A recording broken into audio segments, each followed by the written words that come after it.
And welcome back to Bars Loaded Podcast with Ben and Nick. the craziest two little critters you've ever met.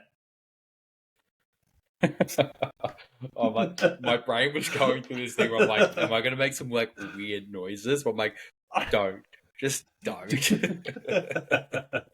If you were going to make weird noises, what would it be? I'm not falling for that. But if you did fall for it, what would it be?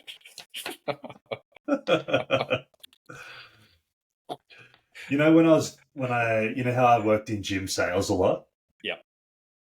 That was one of the tricks they taught us, back in the day in sales training at 24 Hour Fitness in the States was you have to try and get someone to commit to a membership option.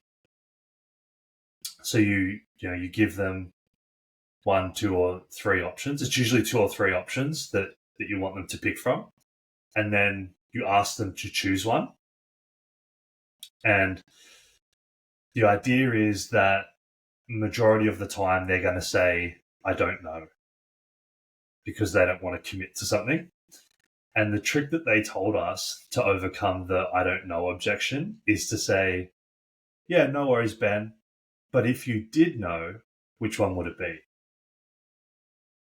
And that sounds so crazy to say that because I know you're sitting there thinking, that wouldn't work on me. That sounds stupid. But I'm telling you, bro, it works 100% of the time because it takes them off guard and they're like, oh, I don't know. And then they usually just pick one. It's so funny. Like the amount of times I've had this conversation with people and I'm like, look, I'll show you. And then I do the role play and then they end up just picking one. It's hilarious. Yeah. What a good trick though. But if you did know, which one would it be? If you were going to make sounds, what would they be? Yeah. I reckon I'd make the minion sound.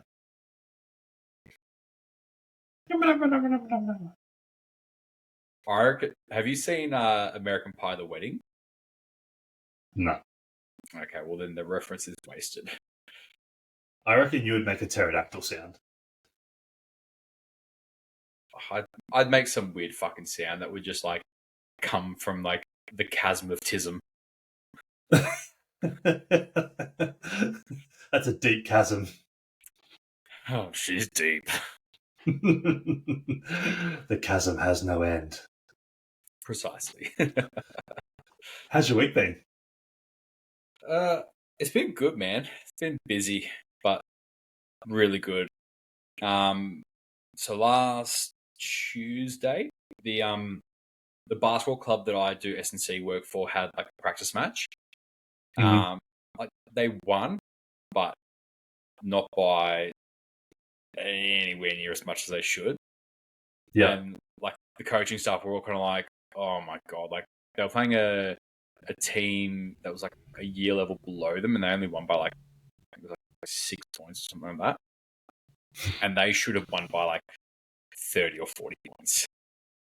So we were all talking after the game and we're like, oh, it's not going to be a pleasant conversation we're going to have with them. But then we could see like the team captain like pulled them all in and apparently he fucking ripped them one. Yeah. So then when we went to training on Thursday, like the head coach couldn't make it, but he's like, just fucking run the boys into the ground. It's not like your objective tonight is just to fucking smash them and essentially punish them for playing like absolute shit. And we're like, so like when you and I were talking about the Bronco drill, we give them something similar to that. It's called 28 and 3. So they've got to go baseline to baseline 28 times in 3 minutes. How long's the baseline to baseline? Oh, shit. I think it's about 40 meters. Ooh, brutal. 28 times in 3 minutes? Yeah, so they're hauling ass for 3 minutes straight. That's not slow.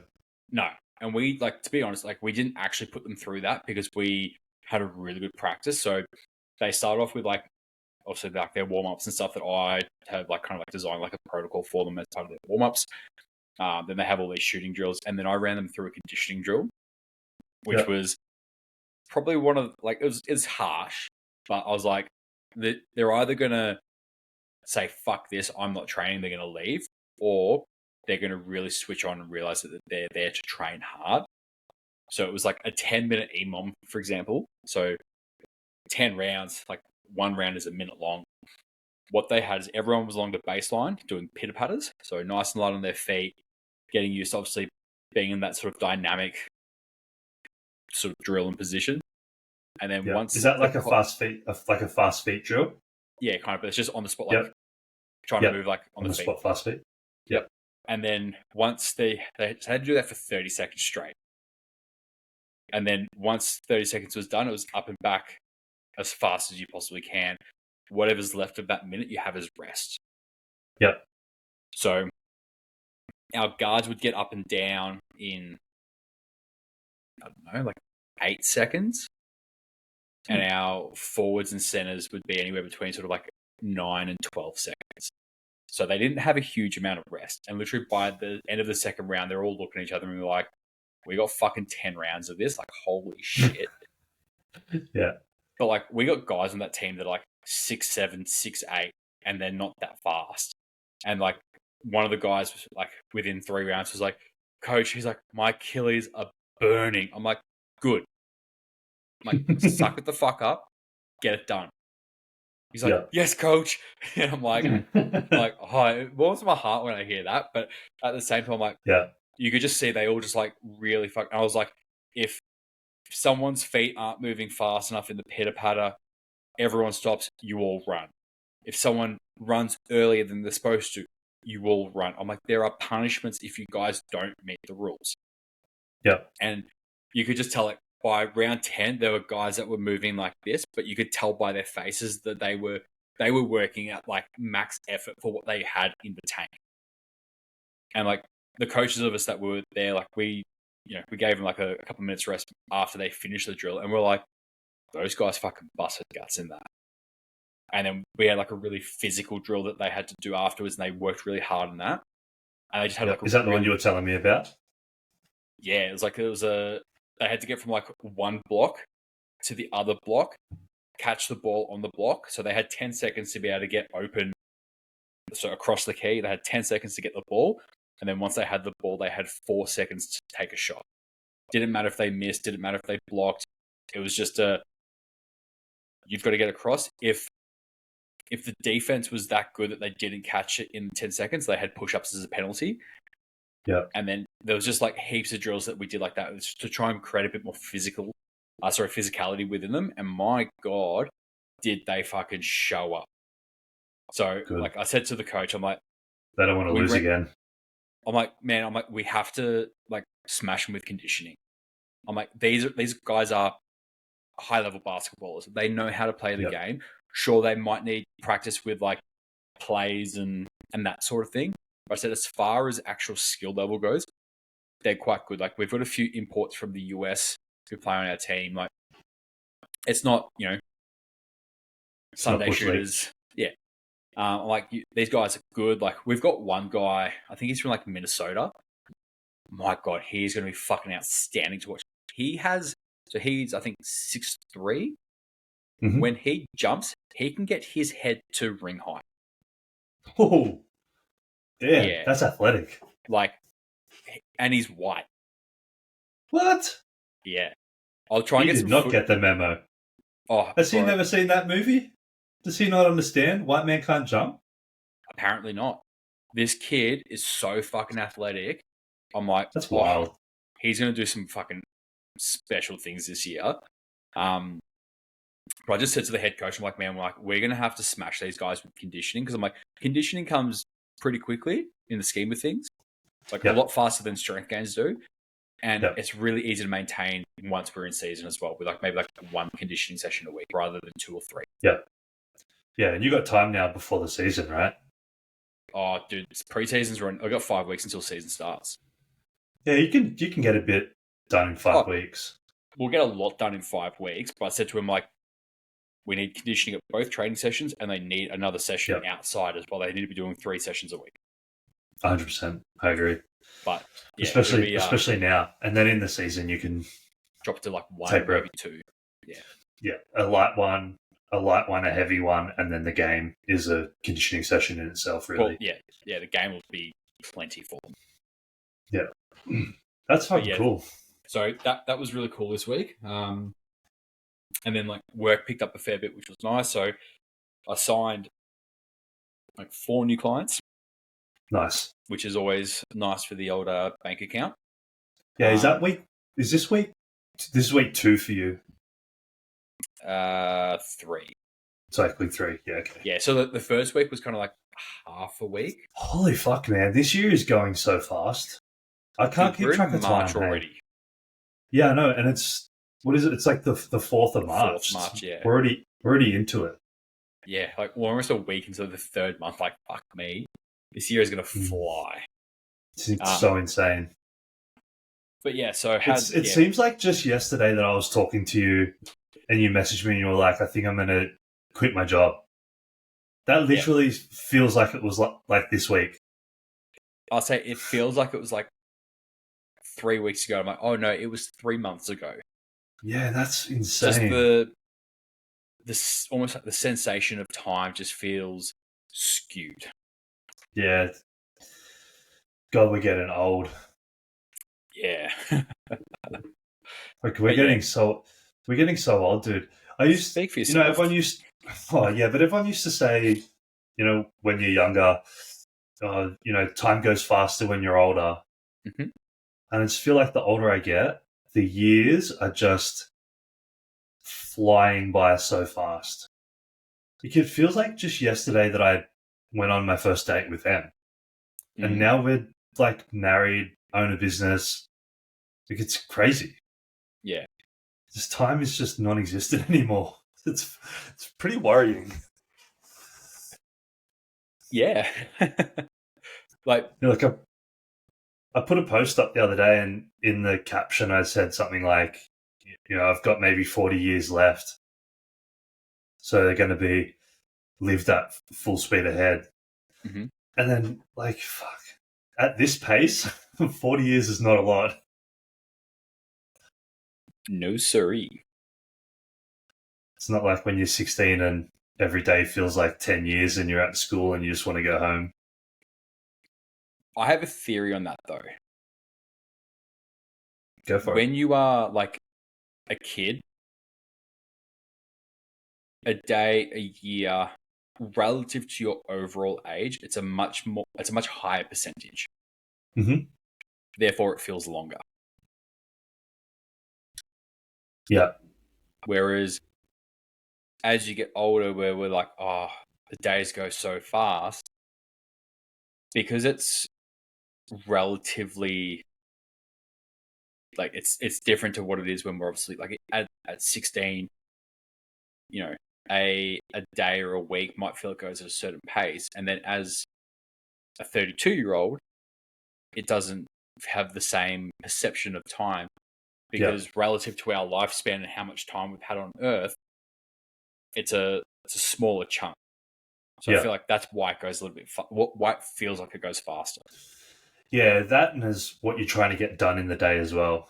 Like when I was 16, my days consisted of going to swim squad at 5 a.m. in the morning, going to high school and playing cards in the library, going to football training, eating a cheesecake, and that's it. And don't forget the cheeky wank in there as well. Yeah, well, probably more than one per day, but it didn't take very long either. So it's like I have these 15 things to do and I get 5 done, so then 10 get rolled over to tomorrow and it just accumulates. Did you see the list that I put up this morning on my Instagram story? No, I don't think so. So I put up, so last night before I went to bed, I wrote a list of what I had to do this morning before I left for work. I did see that, but it was super early. Yeah. So yeah, I did I had to get up at 4:30 this morning, and I know that my brain does not work the same at 4:30 in the morning as it does at, say, 7 p.m. at night. So last night, I thought to myself, I'm going to write my list now while I know exactly what I have to do, so that in the morning when I'm up and I'm a little bit like a bit cactus, I don't really know where I am, what I'm doing, I can just go bang, bang, bang, bang, bang, bang, bang, done. Yeah. And my God, there have been some mornings I've gotten up, I'm like, yeah, I know exactly what I'll have to do in the morning, get up, and I'm rushing to get ready for work on time because I spend 20 minutes piss farting around going, how do I make What am a I coffee? doing? Whereas this morning I was like, yep, cool. I've got, filter coffee, stovetop coffee to take to work, a sandwich I need to make as like my pre-workout meal. I've got eggs I need to make for breakfast. I've got this, and this that I need to do. And I just went through, I just like bang, bang, bang, bang, bang, ticked them all off. And then I was sitting there and I thought to myself, geez, I've got 20 minutes until I need to leave for work. I'm ready. I'm like, yes, Beautiful. I am winning at life because I like to write lists. Yeah, I got in trouble for that list, actually, because you wrote fluids on there. Mm.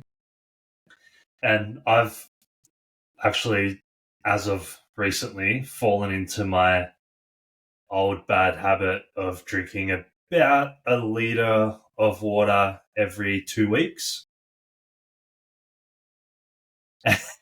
so so when you put fluid on your list of things, I got roused on for not having the same passion for my hydration levels as what you do. I am a whore for water. Yeah, well, I'm not. I'm Bet not. if we I don't spring share. donuts in there, yeah, friend. I don't. I don't share the same passion for H2O as what you do. I See, just don't like it. Plain and simple. I know that sounds weird because whenever I say that to people, everyone's like, yeah, "How can you not like it? It doesn't have a taste." I oh don't no, it know. does. It does. Yeah, I don't know why. I just It's literally do not like water. I don't it like it. is stanky ass tap water, and this is where I'm going to out myself here and say that I will not drink tap water if mine isn't filtered through my fancy as fuck water filter at home. I will not drink it. If Does it I go make a to difference? dude, have I shown you? I'm going to show you the picture really quickly of the difference between a new water filter versus a used one.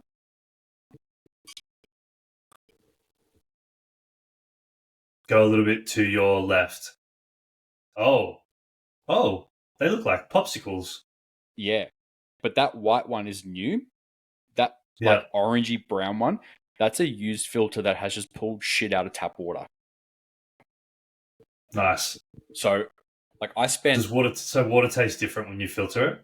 I do like because so when someone pours tap water, I'm like, I can smell chlorine in it. I can smell like that's where I get like really tismy. And I'm like, my fucking You start brain can't jittering. compute. But then like when it comes out filtered, I'm like, oh, it tastes clean. That's the only way I can kind of describe it. But But isn't it boring? to me, no. To me, tap water. I'm like, I drink it. I go, that's just there. It's flat and it's just not exciting. Whereas I drink like my filtered water and I go, oh my God, that tastes good. I want more. Bless you. Yeah, right. Oh, thank you. But at the other side of it, because I go through phases as well where I'm like, oh geez, I can't do water. I know I need to, I can't.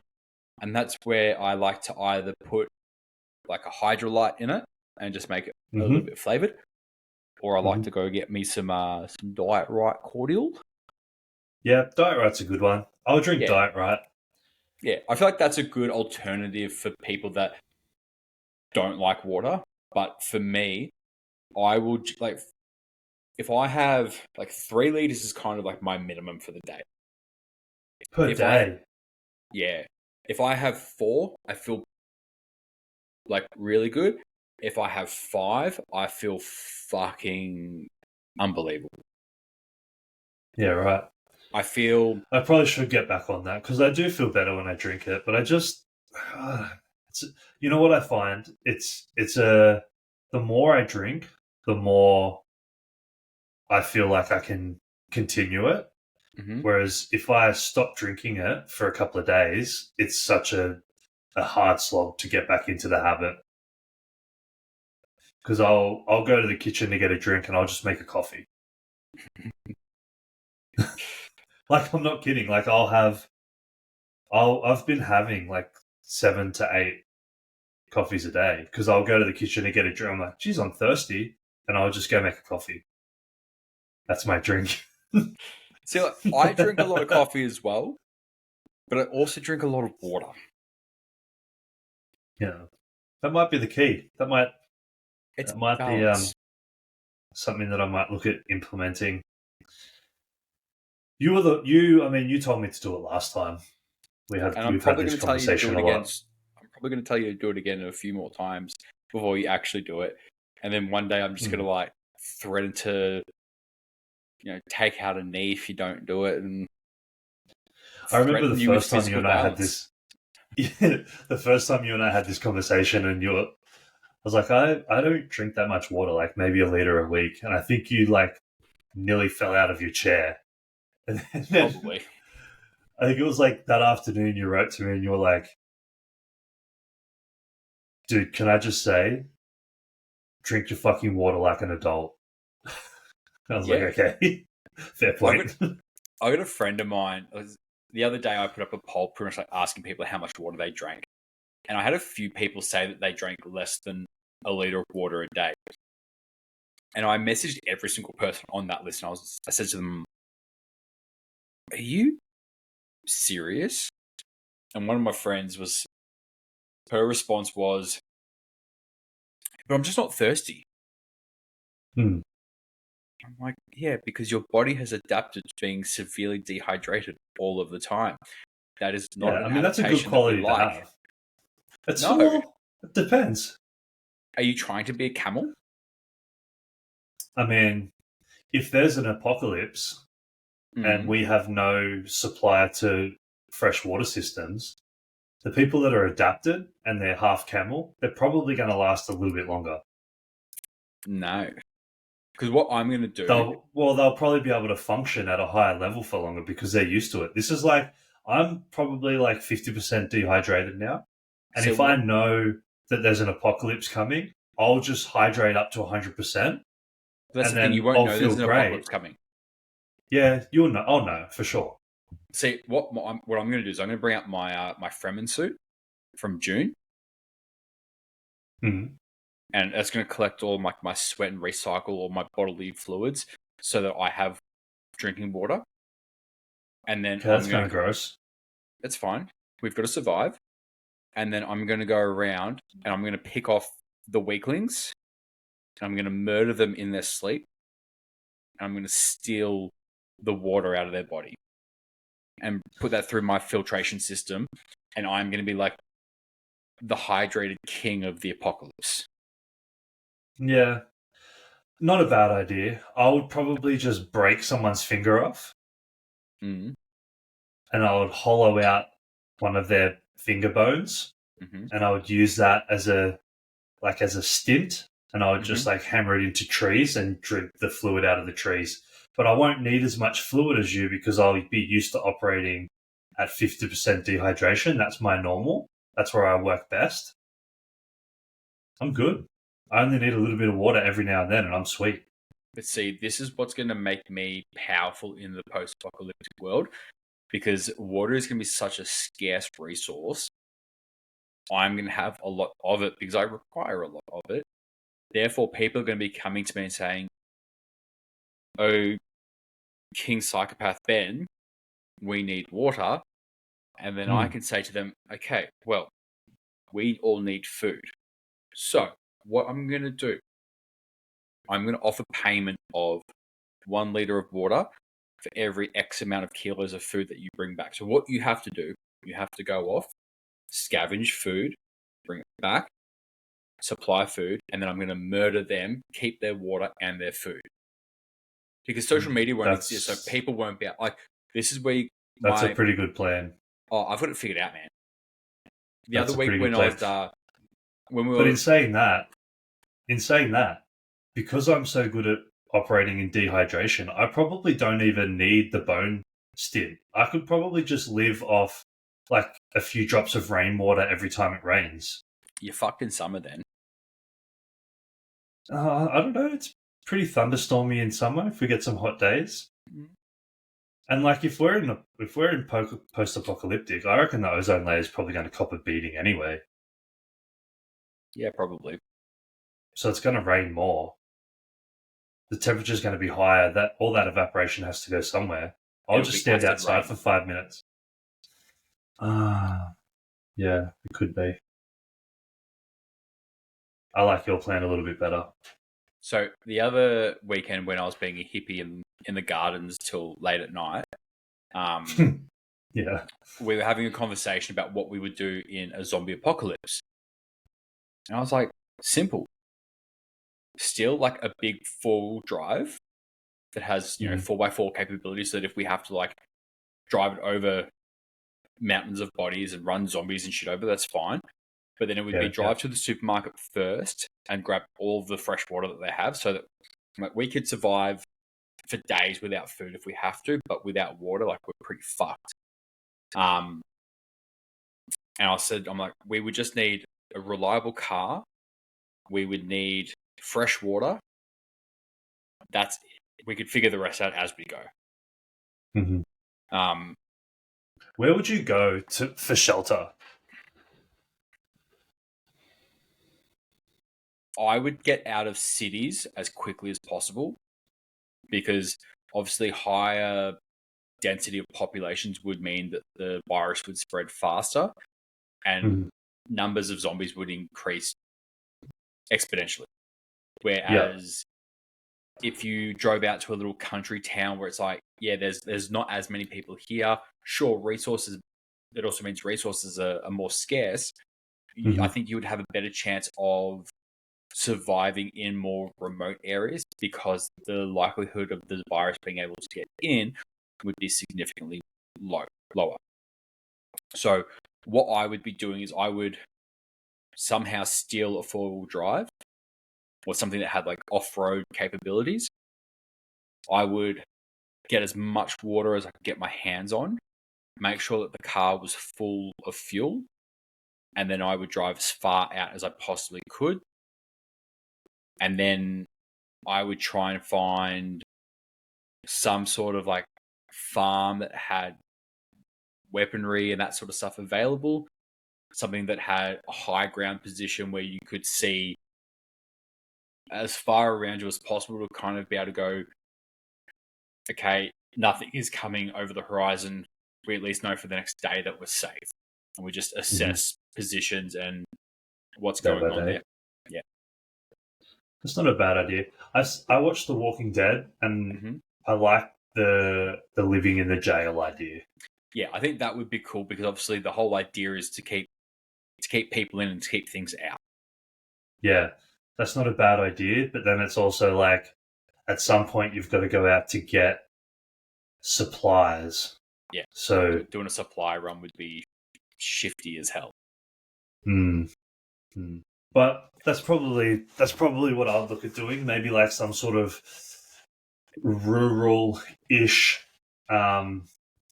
jail prison facility would probably be the go-to, and then I would try to look to supply the jail with as much supplies as I could early on in the piece when there's like less people infected, so that you could kind of stow up in the jail for a little while and kind of let the worst of it pass. Because you got to think, if you say like there's an outbreak in Sydney, and it might take a few days for it to cover Sydney complete and then start to move out. But if they're like, all right, it's in Sydney, this is day 2 of this outbreak, and you load up a ram or a semi full of shit from Woolworths and just bank it out to the bush somewhere where you're like, a week or 2 away, that probably buys you a little bit of time. Get to the shopping centre there, take out all the people that you can, get all of the supplies, raid all the houses, take all their supplies out of their fridges, take all their fridges and microwaves as well, so that you've got the capability to store all of the stuff. Mm-hmm. Get into the jail, take everyone out that's in the jail, plug in all of your fridges, stock them full of all of your stuff, get a little bit of an inventory going on. You could, if you give yourself a week, like you could really build like a pretty good fort and a base of supplies. And then by the time the virus gets there, you might be able to stay like a good 6 months in the prison without even leaving. Mm. And if you think outside of the prison, if there's people taking out zombies, there might be a good 50% of them gone by the time 6 months is up. And then you can kind of venture out in a little bit more safety. Not only is this podcast now about aliens and conspiracies, it's also doomsday prepping. That's kind of fun. This is also where I would sit there and go, I would want to make friends with like farmers and people that own guns. So obviously in Australia, with our gun control being what it is, we don't have access to the sort of firepower that we would probably want access to. Whereas if we lived in America, I'd be like, yep, I'm going to be friends with all the rednecks, the ones that have... I'd be a redneck. Oh, so would I. Like, absolutely, I would be. Yeah. And I would probably have like a bunker and an armory on my property. I would right now, for sure. Yeah. When I lived in America, I had guns. What did you have? I had 2 rifles, and I had 2 handguns. Nice. Yeah, I used to go shooting at least once every week. Yeah, I love going shooting, man. It's so much fun. Yeah, I loved it. And I used to actually carry. Yeah. I used to carry one of my handguns around pretty much everywhere I went for a long time. Because I was like, not when I first got there, I didn't. And then after a little while, I was like, okay, so if the majority of other people here are walking around with concealed weapons, I don't want to be the only guy that's not.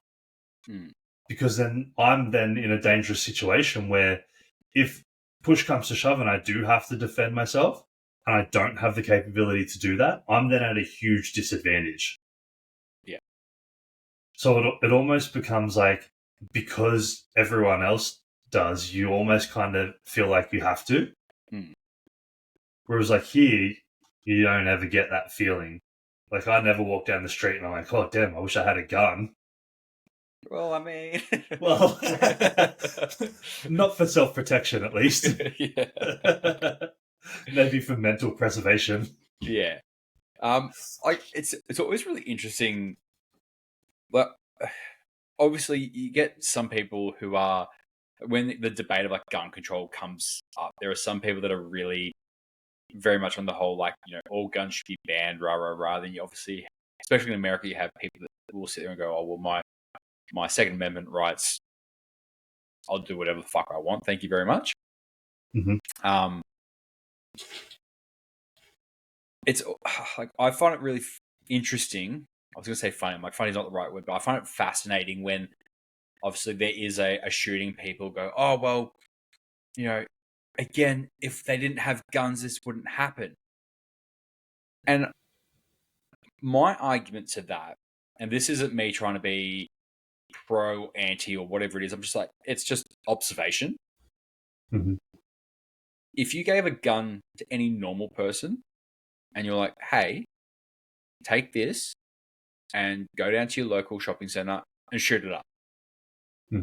Any normal person is going to sit there and go, no, like, why would I do that? Yeah.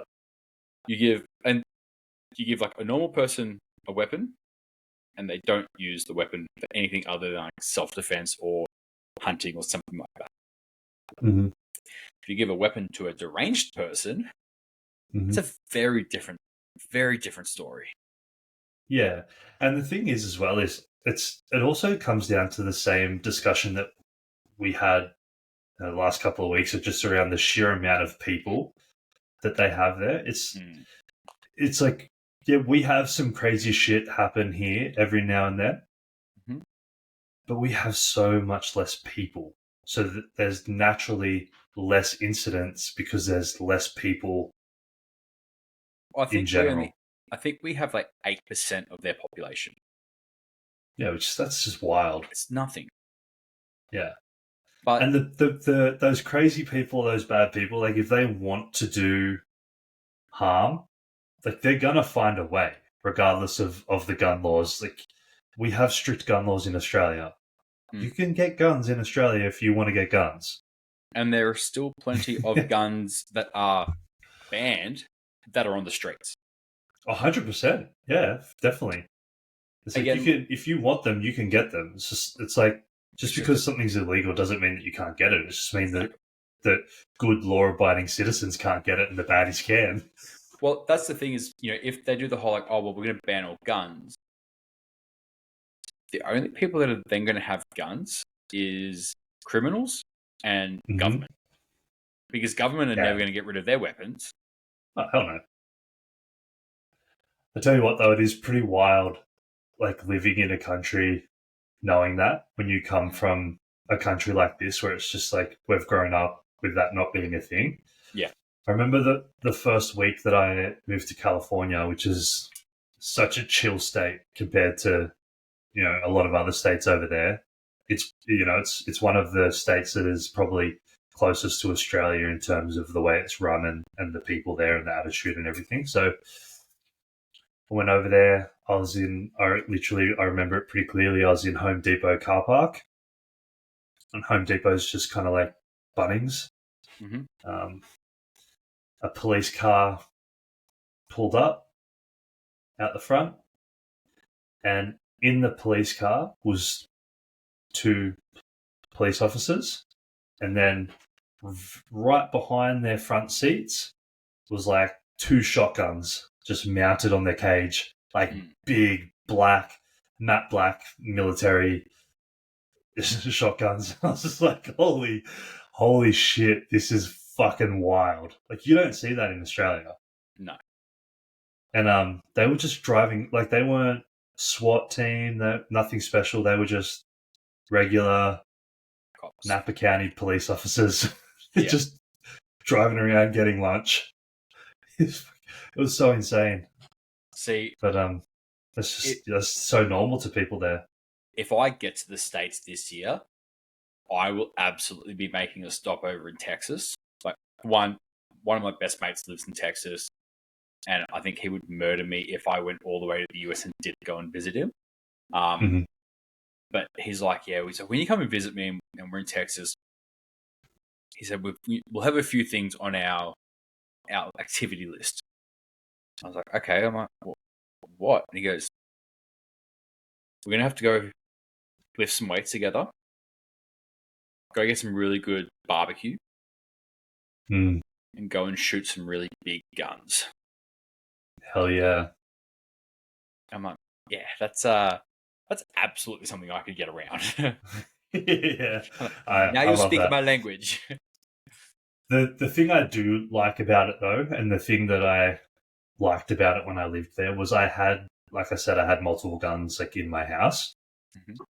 And the laws there are if someone comes into your house, you can just shoot them. Like if someone breaks into your house with the intention of doing you harm or robbing you or whatever, you just shoot them. And like that's it, job done. Like no harm, no foul. And I really enjoyed that rule. Like I liked knowing that if someone was to break in, I could just take care of it and no harm would come to me. Whereas that's not really the laws that we have in place here. And you hear some really crazy stuff of like, people breaking into houses and the person who owns the house, protecting themselves and their family, but then they're the ones that end up getting in trouble. So I was having this conversation with an old neighbour of mine back in 2021 when all the lockdowns and shit were going a bit bonkers in Victoria, and there was a massive spike in crime. There was a whole heap of like really fucked up shit going on. And he goes like, "Yeah, you should go get your gun license and get a hunting shotgun." And he said the way that you get around that is you shoot them and then you shoot the roof. So you're giving a warning shot first. All the neighbors heard is 2 shots go off. Who can question you? Yeah, not that guy. No. Here we are making jokes about killing people. We're only joking, guys. Yeah, but they're criminals. We're really doing society a favour. Absolutely. I agree with Because that. I got robbed during our lockdowns when we supposedly had a curfew. Did you really? Yeah, some fuckwit broken. Like, well, where were you? I was asleep. Oh, really? Yeah. Someone broke into my car and stole my gym bag. Oh. So at the time, my gym bag was like a country road bag, and I had my SPD belt. I know, it was very cute. Very fashionable. But I had my belt, my wrist wraps, my lifting straps, and a pair of knee sleeves in there. Thankfully, I didn't have my Addy Power weightlifting shoes. Mm-hmm.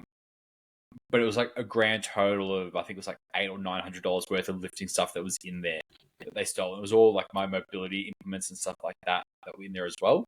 Squat plug, stuff like that. Standard. Yeah. And so like I called the cops the next day. So I went to my car and I'm like, why is my car open? I'm like, I lock my car religiously every single time I get out of it. I said, my car's open and my back seat's empty, and I know that there was stuff on there last night. So I called the cops. Really annoying process. They came and did like fingerprints and stuff, and they said that, look, we have a partial print, but they're like, we can't do anything with this. Apparently there are ways that you can immobilize like the car alarms without the key and all this other shit. And I said, well, what are you guys doing about it then? Like, if someone can just come and like unlock my car, immobilize my alarm without having my key, what are you guys doing about this to stop this from happening? I said, I'm at my house when we're in, 1, lockdowns, and 2, with a curfew where no one is supposed to be out past like 9 o'clock at night or whatever it was. So I'm like, how the fuck did someone rob me? So then I spent the next probably 2 weeks like scout. Like, so there was a lot of like really like weird spaces where people used to dump a lot of shit around my area. So I would spend the next couple of weeks scouring all those areas trying to find it. I was checking like Marketplace and that sort of thing because they stole an SPD belt that had been signed by a bunch of powerlifters that had come out for like Big Dogs and Pro and that sort of thing. So I was naturally going, well, the nostalgic value of that belt is quite high for me, and some piece of shit has just stolen it. Probably has no idea what it is. So I was checking Gumtree, Marketplace, any forums that were, like a gym buy, swap, sell. Had just friends as well in the industry, just keeping an eye out for that sort of stuff. And I said, if anyone finds like an SPD belt with these signatures on the inside, just send me a link and I'm going to buy it off that person, but I'm going to beat the living shit out of them first. Yep. That didn't turn up? Never turned up. Nah, that's annoying.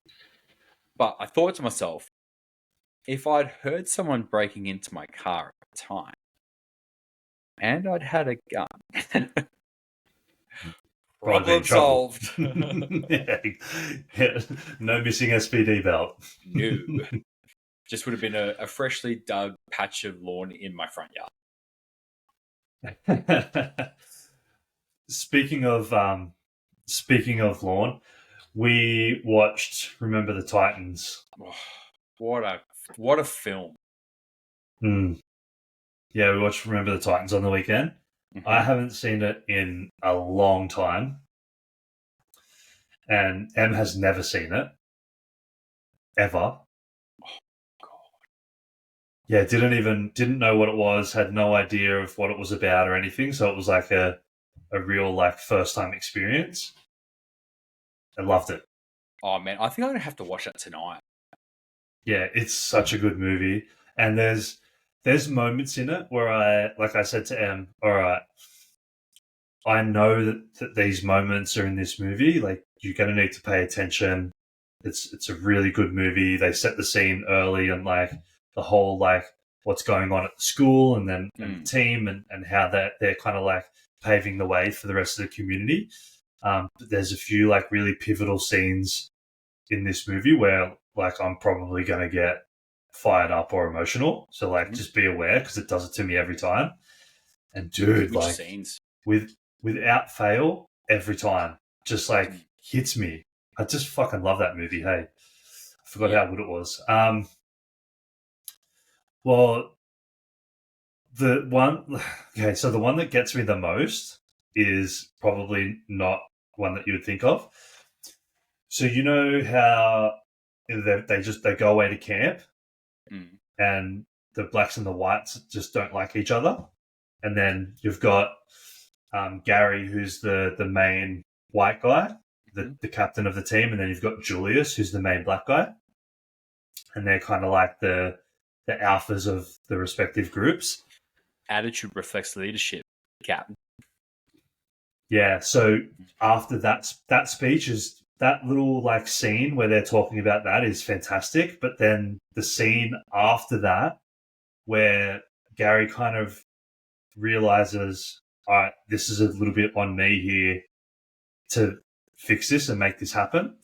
And then they're on the field and they're running the play after play after play, and then his mate misses the block on purpose, and he like revs him up, and then the very next play, Julius nails one of the other black guys, like just fucking pile drives him, and then gets in his face, and you're like, okay, like the tide's changing here, and then Gary like pushes him, and he's left like, side, strong side. Yeah.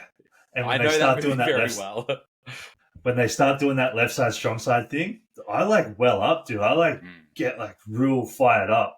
I've got goosebumps right now thinking about it. Yeah, it's such a good scene. And then the other one, obviously, that gets me going is when the car accident. Yeah, that's like super emotional. And then I really like the scene when they're playing in the championship game, and he's in the bed, and he's like, "Come on!" And then the nurse comes in, and he's like, "Don't come in here!" And like, yeah, that's good. Throws his tear at the door.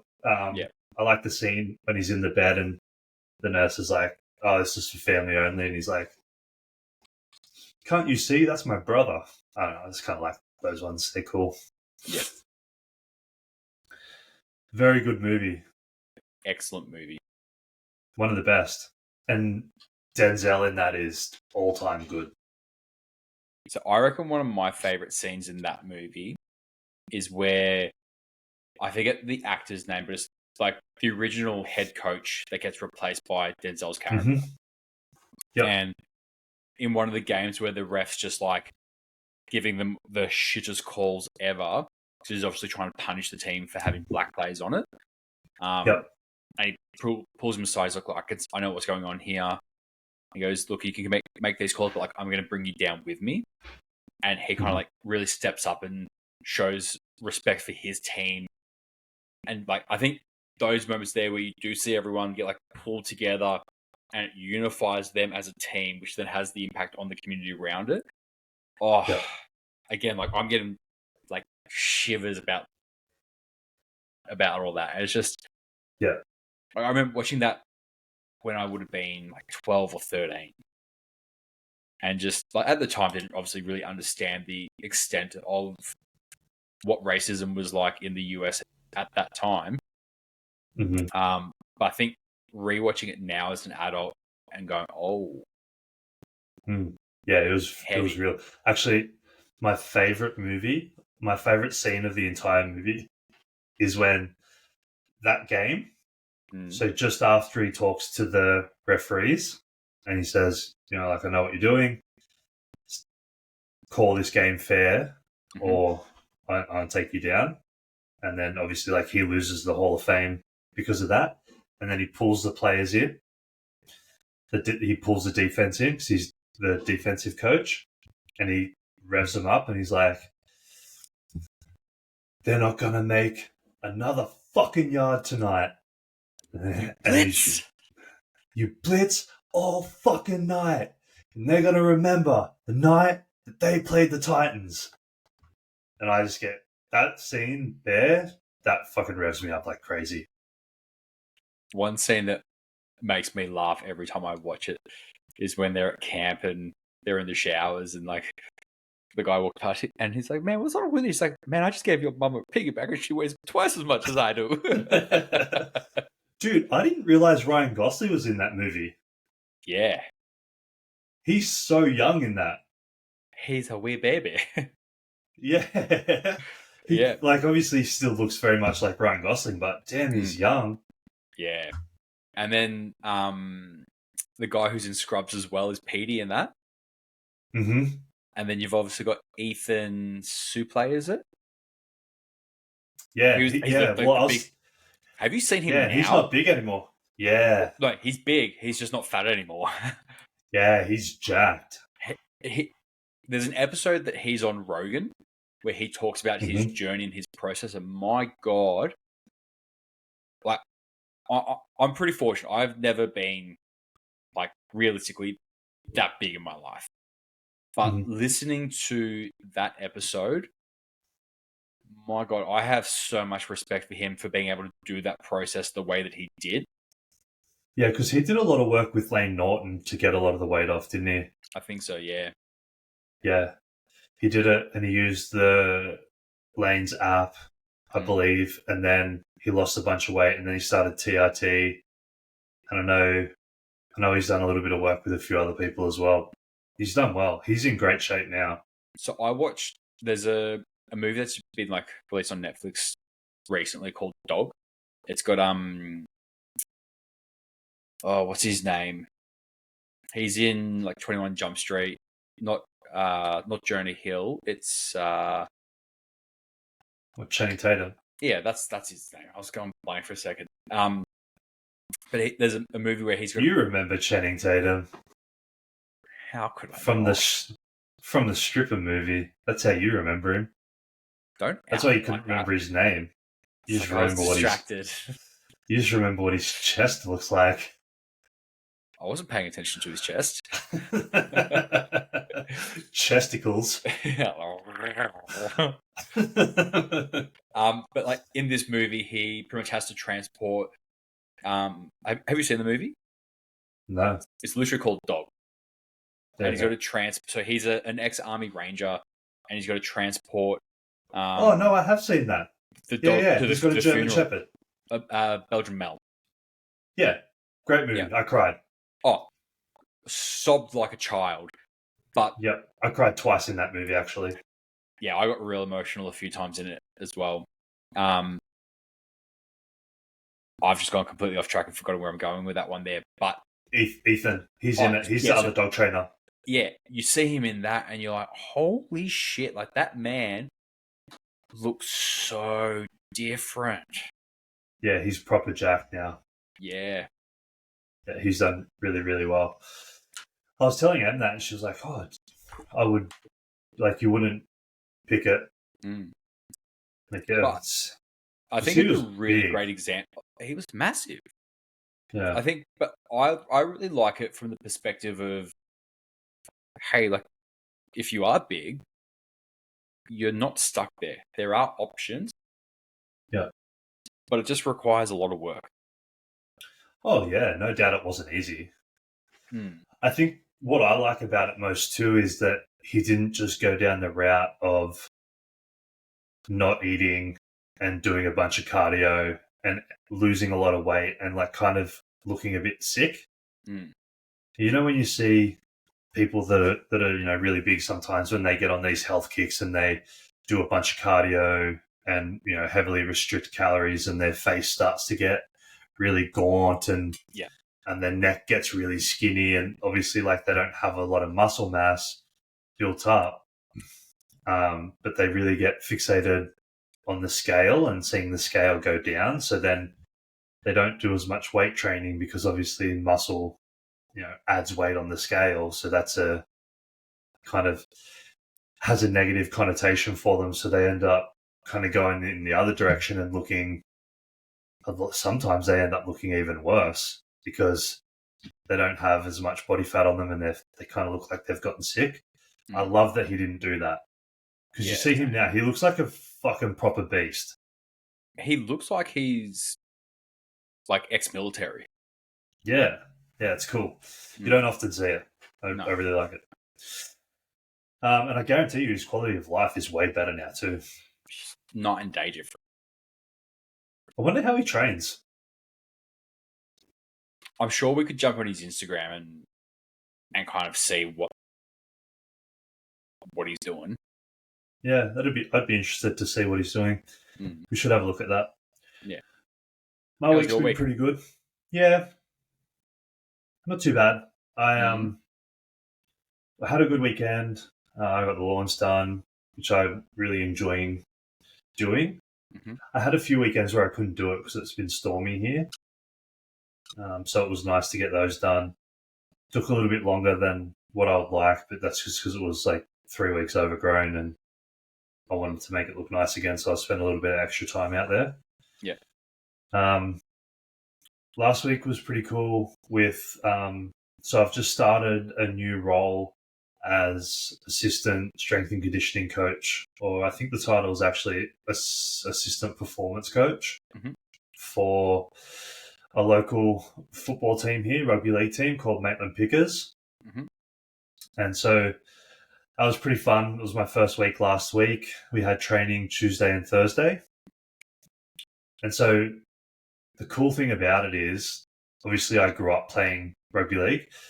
Now, the local comp here, the first grade comp that Maitland play in, is a really high level comp. It's one level below reserve grade, NRL. So it goes like NRL, reserve grade, and then kind of Queensland Cup, this comp, the Newcastle local comp, and then the Sydney local comp are the three top tier comps in the country. And then every year, the winner of the Newcastle comp and the winner of the Sydney comp play a game, and whoever wins that is like the best club in the state, essentially, for that year. So the last 2 years, Maitland have won that. Nice. And I think the year prior to that was the COVID year, which by all accounts they would have won that as well, but the season got cut halfway through, so they didn't get to have that accolade. So it's 2 in a row. A lot of people count it as 3 in a row. And then they're kind of like hot favourites again to win the comp this year, but there's going to be a little bit stiffer competition this year because a few of the other clubs have bought a few ex-NRL players. So it's going to be a pretty high-level comp this year. Nice. Yeah, and after 1 week at the club, I can see why they've been so successful. They just do everything right. Everything's on point. Training sessions are timed to the minute. And it's fantastic organisation. So I'm super pleased to be a part of that. And, I had a really good, 2 good first sessions. The first session was Tuesday night. We did, they did first grade, reserve grade, did their bronco testing, which is essentially 40, it's like a shuttle run. So 20 metres and out and back, 40 metres out and back, 60 metres out and back, times 5, timed. So obviously like each position, so you'll have like outside backs, middles, and edges kind of have, the spine will have different timed criteria to where they should be getting that. Yeah. And then they did a continuous try line run, a few of those after that. So that was pretty cool. And then while they were doing that, the women's and the under 19s and the under 17s did skill work over on the other field. And then halfway through the session, I went over to the women's and the 19s and the 17s and ran their con block for the second half of the session, which was really cool. And then Thursday night, everyone was going to do their 1.2K time trials to see where they kind of matched up based off their pre-Christmas times. But it was 40 degrees here on Tuesday at 6 p.m. on Thursday at 6 p.m. Still, it was when I rocked up to training at 6 p.m. It was 40 degrees. Fuck that. So there's like a new rule at the moment. There's a few rules, obviously, like there's the concussion rule and there's the player safety rules that you have in place. There's the storm rule where if there's lightning and thunder within 30 seconds of each other, you have to call training off. But then there's also now a heat rule where if it gets to a certain temperature, I think it is. I don't know the exact rule, but it's something to do with like exhaustion, because there was a local player that died of a heart attack this off season. And so they've just implemented a bunch of rules around like player safety in terms of conditioning that we can do as well. So we ended up canning the time trial on Thursday and just running ball work for an hour until the storm got really bad and then called it off. But yeah, super fun. So keen to see how that pans out over the next few months. And then into next off season, which will be the big one with some of the stuff that you and I have planned. Yep. But yeah, so that was really cool last week. Had one client finish his last heavy sessions last week prior to a little taper before comp. Do you want to talk about those numbers? You still there? Yeah, I'm still here. Oh, you were just doing a little Ben statue impression for a second. I thought you might have froze. It's called Blue Steel. Yeah, so fantastic prep. Really, really happy with that, how it's gone. And the highlight of the prep was obviously the 250 kilo squat that I posted on my Instagram. Did you see that video? Whew, the profanity. That was a G up and a half, huh? Fucking oath it was, bro. I didn't realize in the moment like how big it was, but he kind of the backstory on that was his squats have been feeling great all prep. You know, we did a lot of work. He was coming off having 2 really bad preps with previous coaching. And then as a result of the last prep that he did, he actually came out of the last comp with a pretty bad kind of hip injury. And even coming into the last prep, so we just came off a prep together, which was a really quick kind of 8-week prep into a comp where we weren't able to do a whole lot of work to fix the hip. So we just managed it as best as possible to get through to the comp and then through the comp with a total into an off season in brackets, and then a pretty quick turnaround back into another prep. But during the in-between stage, our main focus was getting the hips moving better so that pain was gone, which we successfully did. And then that obviously put him in a really good position to then push his squats this prep a lot more than what he has in a long time. And they were feeling on every week up until the last session. And after every warm-up set, he was like, not feeling it, not feeling good. There was, like, every set, something was a little bit off. Like, his brace was a little bit off. There's a little bit off balance. Just like every set was something. Mm-hmm. So we did the last warm-up at 2:35, and it moved like hot garbage. It's always what you want. Like, it was not a good squat. Like, it was a proper grind. Okay. And I was like, oh, this is not what we want as the last warm-up prior to the last heavy. So took a moment. We had a little bit of a chat.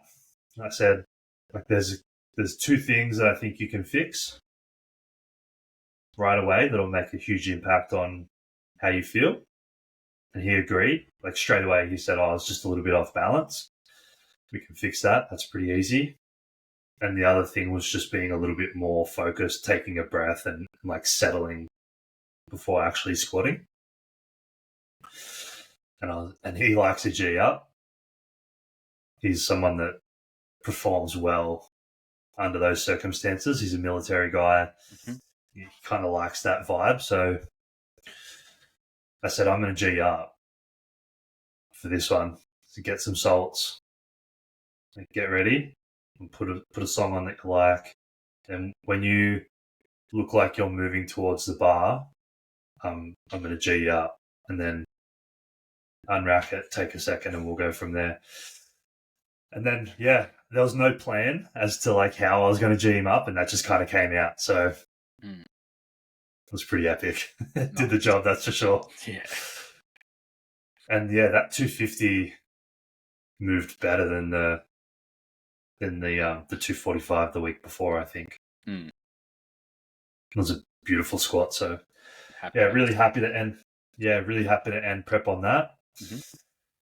And now he's got a nice 2-week taper into the meet. So he's in a really good position, which I'm happy about. And then today, all of my athletes that are competing in GPC New South Wales states started their peaking blocks. Nice. So that was a fun day too today. You know, riding all of those. It's kind of like that's when the fun happens. You start to lift some heavy singles, and I like programming those together. Yeah, you start to see some cool numbers on the program, and it makes everyone happy. Yeah, and I like sending out those prep block programs, and you know, you instantly get feedback, and you're like, "Oh, this is exciting! I can't wait for training this week." I'm excited for you. And that's when like people tend to find that momentum to carry them through to the end of the peak. Yeah, because it's like now where you know fatigue's starting to hit you a little bit, and you're starting to doubt whether or not you're going to be ready. Your body's feeling a bit shitty. You do that deload week, and then you start your peaking block, and the excitement of seeing the numbers and the singles and you know the deload all kind of culminating in a bit of momentum and a bit of excitement is a kind of a cool time of everyone's comp prep. Mm-hmm. So I find like, that pre-prep block, that pre-peaking block can be really tough. Yeah. It's like a good strength building phase, but it's brutal work. Yeah, and you know, you can get a bit of volume in there because you're still far enough away to recover, but you still want heavies. So it's kind of like the worst of all worlds combined. Mm-hmm. And you know, you want to build a level of fatigue so that you can get some adaptation from it. So you kind of come out of that not feeling too fresh. It's like deloads by the end of it. And then you deload and then you see some heavies and everyone's happy. Makes me a happy coach. We love that. In terms of my own training, not the best. What's going on? Not the best. I just wasn't really vibing the whole like direction that things were going. Mm. So I'm one of those people that yeah, I hate saying it because it makes me sound like a princess, but I don't really like training without a goal. That doesn't make you sound like a princess at all. It just makes you sound Yeah, like but someone who's goal orientated, who's driven, and wants to achieve some pretty outrageously good things. And when you don't have that anchor point to drive you in a certain direction, like as I just said, it kind of makes you directionless, and that's not a fun place to idle in. yeah, and so I'm not a huge lover of just like straight hypertrophy training Mm-hmm. day after day, week after week. I get bored with that very, very quickly. You and I have spoken on the podcast a fair bit around our love for performance metrics and really driving performance during our training. And I kind of feel like there's obviously great benefits that come from hypertrophy training, and there's a place in pretty much every athlete's periodization where hypertrophy, I believe, should take priority to some degree. But for long periods of time, it just fucking does my head in because I'm like, getting bigger isn't performance. It's like the precursor to performance in a lot of cases. And it's like, I'm not going to do anything with this bigness. Like, I'm not going to be a bodybuilder. I'm not going to do a bodybuilding competition. So it's like, it just gets really boring for me really quickly. Yeah. So I was finding that I was going to the gym. I was like, I know I have to do this stuff and I know it's helping, but I'm just kind of bored because I don't have a goal set. And that was making it really hard to push things to where I felt like they were being productive. Mm-hmm. And I felt like I was going through the motions a little bit. So I sat down with Em, who's obviously my wife, but she's also my sports nutritionist. And I said, this is kind of what I'm thinking in terms of like my goals athletically that I want to work towards. Is this something that you feel like you could fuel me for and that you feel is feasible from like a nutrition standpoint? And she was like, yeah, that's fantastic. Like I could definitely help you with that. And I think that's a great direction for us to go. So then after I got like the go ahead there, I spoke to you a little bit and you're like, fuck yeah, those goals are sick. So that's the direction that I'm going to take as of this week. Are you going to publicly announce those goals, or are you going to sit on them quietly? No, I'll put them out there. So I'm thinking honestly, it might be this year, but we're already in March. So I'm going to shoot for 2025. Just to pussy. It might be this year, but at some point within the next 12 months, I'm going to deadlift to 350 at 125 kilos. And I'm going to do a track meet where I run a sub 13 100 and a sub 29 200. You know what I'm really looking forward to with that one? What's that? Seeing you in the short little track shorts or the like tights. I'm wearing tights, bro. Good. I'm going straight tights. I probably won't even wear a shirt. You know what we'll have to call you on the day? What? Stupid sexy Flanders. Feels like you're wearing nothing at all. Nothing at all. Exactly. Yeah, so I'm pretty keen to kind of work towards my little version of the hybrid athlete. Where I feel like if I can deadlift 350, in my book that's pretty strong. It's okay. But then if I can also run like a sub 1300, that's pretty athletic. And I'm going to mix in there, obviously, like there's no box jumps competitions, but like as part of my sprinting training, I want to build an outrageously big box jump. I know someone who So might be able to help you with that. I've seen some of your box jumps. Yeah. Pretty good. Back in the day when the boy had hops. Pretty good. Could you dunk when you were doing that? Yeah. Yeah. I had like, Not anymore. I reckon I could probably get back to dunking within like a month if I really wanted to. You just don't really want to. I heard a rumor that you might want to. Oh, there's always a rumor that I might want to.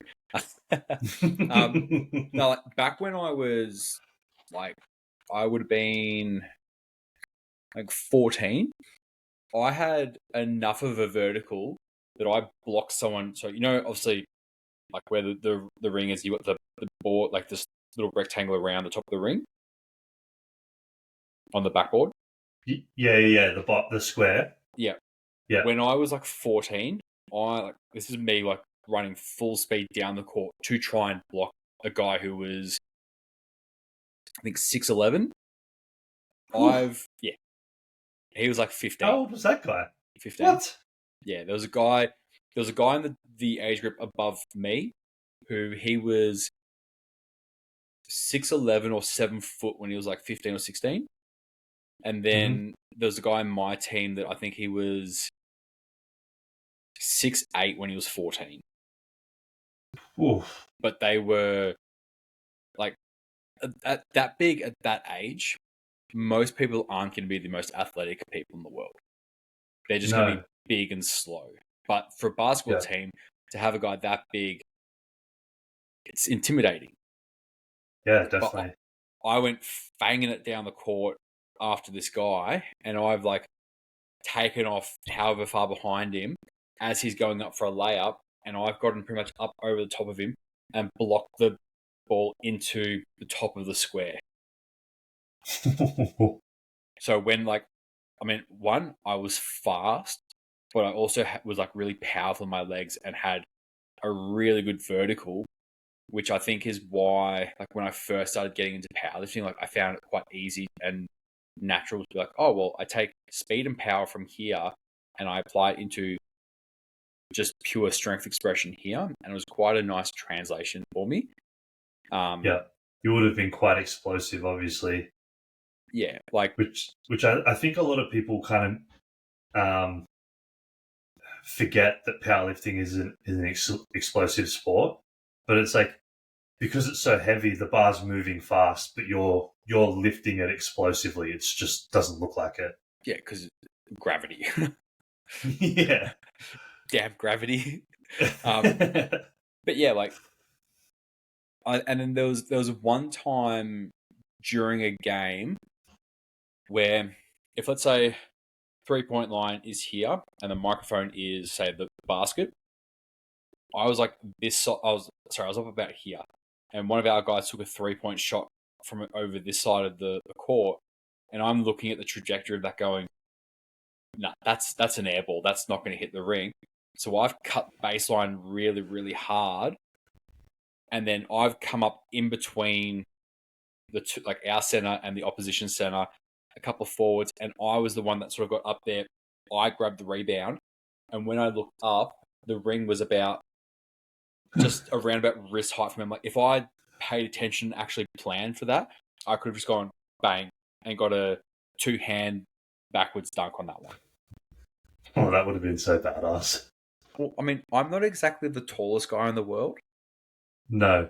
but the fact that I could get up that high, like even the other week when I was at basketball training, just doing some like rebounding for one of our injured guys, some of the nets are quite tight at the bottom to the point like the ball gets stuck in it.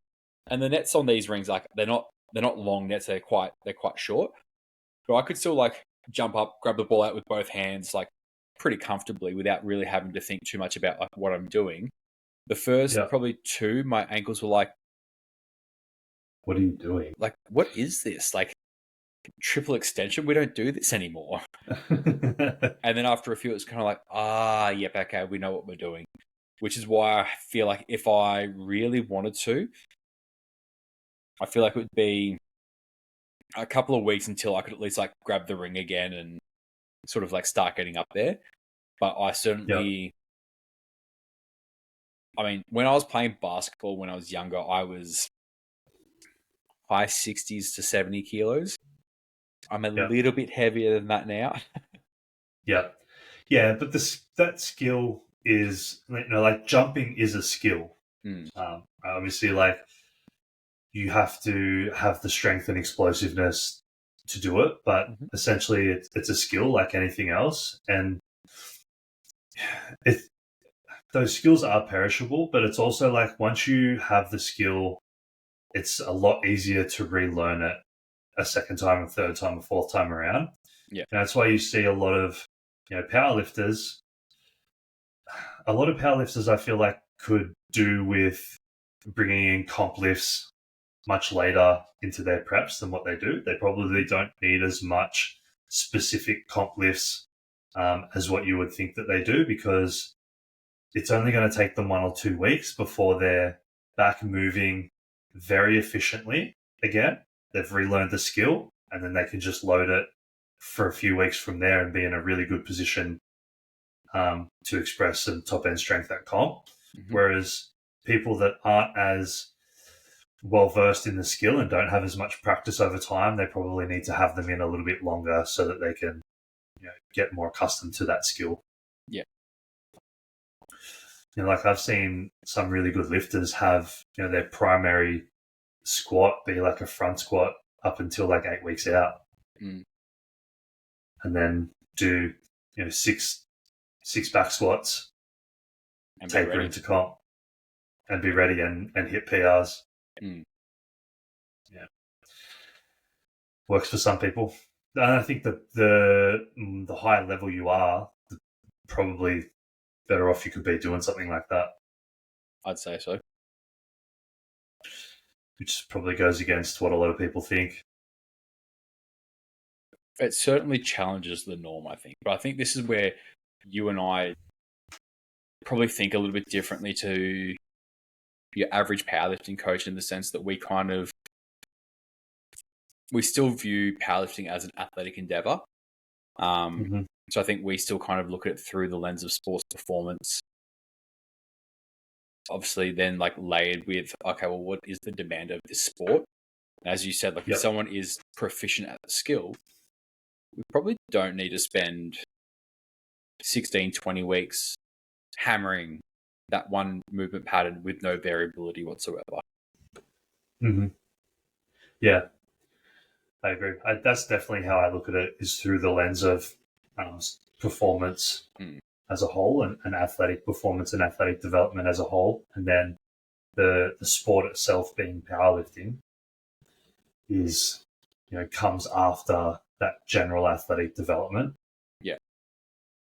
And kind of comes after, but also, layered in and throughout as well, but not as, it's not a thing in and of itself. It's part of a complete and an overall system of athletic development. Did you want to talk about the animal cage for a little bit? I do. Talk about that then, because you know what? You sent me some pretty cool stuff over the weekend. I'm just going to pull it up because I definitely want to credit people when we can, just because some of the lifts that were completed were baffling.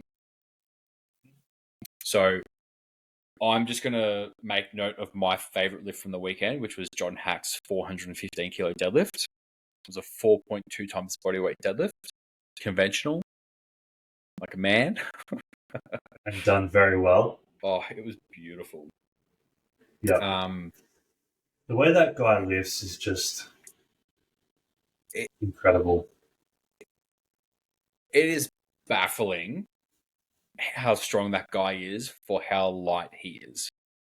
Yeah, and it just almost looks like he's always working sub-maximally. Yeah. Like even his Like 415. even if the heaviest weights, it just looks like there's more there. Like it always looks like there's more there. See, this is the thing that I find really interesting when it comes to high level athletes, regardless of the sport. Who does he have to really push him? Yeah, well, no one. Yeah. So if I think back to like when I watched the weightlifting at what's it last year? Oh, sorry, I think it was um the last Olympics, and Lasher was obviously one of the only. I mean, I think there was 5 or 6 super heavyweights. Um, but he pretty much comes out for his opening attempt when everyone's pretty close to their like somewhere between second and third attempts. He's just so far in front of the field. He doesn't have anyone to push him to get stronger and be better. He's just working on his own timeline. Yeah. And I think what's even more bonkers is he gets 2 minutes in between attempts.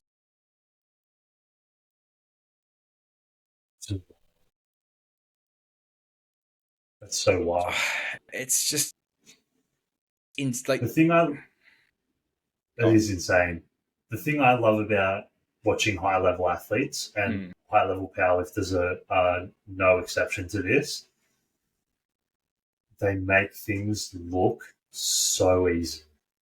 yeah, You look at the top level athletes in every sport, powerlifting included, they can be at 90, 95, 98% effort and they make it look smooth. They make it look easy. It looks like there's 100 more kilos in the tank when in reality, there might not be any.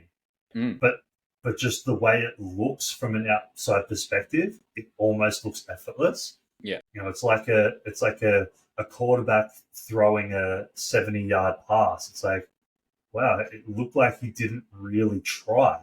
And that ball just went fucking 70 meters. mm, Or, like a swimmer in a 100-meter, swim. And it's like, you look like you're moving so smoothly and fluidly, but like internally they're just like going hell for leather, but it just looks so effortless. yeah. John Hack exemplifies that. I think my other favorite demonstration was from Ken Cooper, who's Ginger Cleese, who did the 2100-pound SBD, like one lift straight up to the other. So he Oh, I didn't squat. see that. I sent it to you. He did like the Oh. 700-pound squat, a 550-pound bench, and 850-pound deadlift. Did I miss that? I don't think so, Huh. but I can't so remember. I can't remember watching that. so what? It's a 317 kilo squat, 550. I think it's about 250 on the bench, and then Phew. 850 would be 375, 380, somewhere around there. And he literally does his squat, walks over to the bench, lies down, does his bench, stands up, walks over to a deadlift platform, takes his shoes off, chalks up his hands. I'm pretty sure he does a sniff of ammonia, and then yanks. So I'm just watching it now. Just does it one after the other. That's fucking badass. Like it'd be like a 2100-pound total. So what's that? Like it's heavy. But yeah, I think it's like a 380 deadlift. Sorry, 385, and he does that with straps, but such a short amount of That's time. that's wild. I think Hunter Henderson's squat performance, Impressive. 295 for a triple, Mm-hmm. is just. I mean, she is a absolutely phenomenal athlete. Yeah, She that is, I wrote back to that, didn't I? yeah, Yeah, those squats were beautiful. yeah, she's an animal. Hence, that was a little play on words there. And then I think obviously like honourable mention to Lily Riley for being the Aussie over in the cage and doing her Yeah, thing. There's a yeah. 275 kilo squat, followed by an AMRAP at 227, which I think she got like 7 reps out at 500. Wicked. It's a lot of volume. It's a lot of squats for someone of that size. It's an That's for 82 sure. kilo chick squatting 500 pounds for 7 reps. Like, there aren't many 82 kilo guys that can do that. No. There's no. Yeah, she's an animal, though. Oh, she's looking freaking jacked and fit lately. Scarily so. But it's also one of the things that I love about things like the animal cage. And obviously, this is where it kind of makes me a little bit sad that the Arnolds just don't exist here in Australia anymore. You know, when we used to have Pro Raw at the Arnolds every year, it was always such a spectacle event. And I think, like, you know, Pro Raw obviously started at humble beginnings, and I think there's something a little bit poetic about it, kind of going back to like a home ground advantage for the guys at PTC. But I feel very fortunate I got to lift at Pro Raw when it was at the Arnolds. You know, there's a few memorable moments from those events that to be able to witness it firsthand was always pretty special. Like, I remember watching Gawain squat 400 kilos and then almost rip bloody Arnold's arm off. It was fucking amazing. That was a big squat. It was a fucking big squat, and it was fast too. Yeah, it was very fast in both directions. Yeah. And then obviously, like, seeing Dylan go 1,900 was pretty spectacular. You know, seeing G also squat 1,000 pounds. You know, seeing Will pull 387.5 for a win. Like, there's so many times when things literally came down to the final deadlift of the day, and you just kind of hear the crowd get really, really quiet, but simultaneously hear them go fucking ape shit. Yeah. That, I think this is a conversation you and I have quite a lot around just the demographic that we have here in Australia versus the US. Like, you know, powerlifting has taken obviously a very different turn over the last 5-10 years. Like, where it was 10 years ago to where it is now, like, it's a very different sport, especially here in Victoria. But I think as well, just purely from a demographic perspective, we just obviously don't have anywhere near as many people as the US does. Therefore, the frequency in which we see these just baffling feats of strength isn't anywhere near as often as, you know, every bloody second week. It's like some kid is popping up from bumfuck nowhere who's living on a farm for the last 10 years and just, he's like, oh, I'm 12 years old and I deadlift 1,000 pounds single leg because that's what we have to do to pick up cows. Yeah, some of the stuff that we see on Instagram coming out of the States at the moment is wild. Have you seen that? It's like a video of a 17-year-old kid deadlifting something insane, like 400 kilos. Yeah, I saw that today. Yeah. And what it are was they like, feeding those motherfuckers? like, what? 400 kilos? At 17. Dude's, and he's like, I think he's like sub 100 kilos body weight as well. Yeah, he's not like a giant dude, no. I think he was like 190 pound or something like that. Which, I mean, it's just absolutely ridiculous. Yeah, it's kind of mind blowing. Yeah, I would really like to see Australia get another event like the Arnold's to showcase, you know, all strength sports. Yeah, on a bigger stage at a big event. I feel like if we really want the sports being strength sports to grow in the country, that's got to be the way that it goes. Mm-hmm.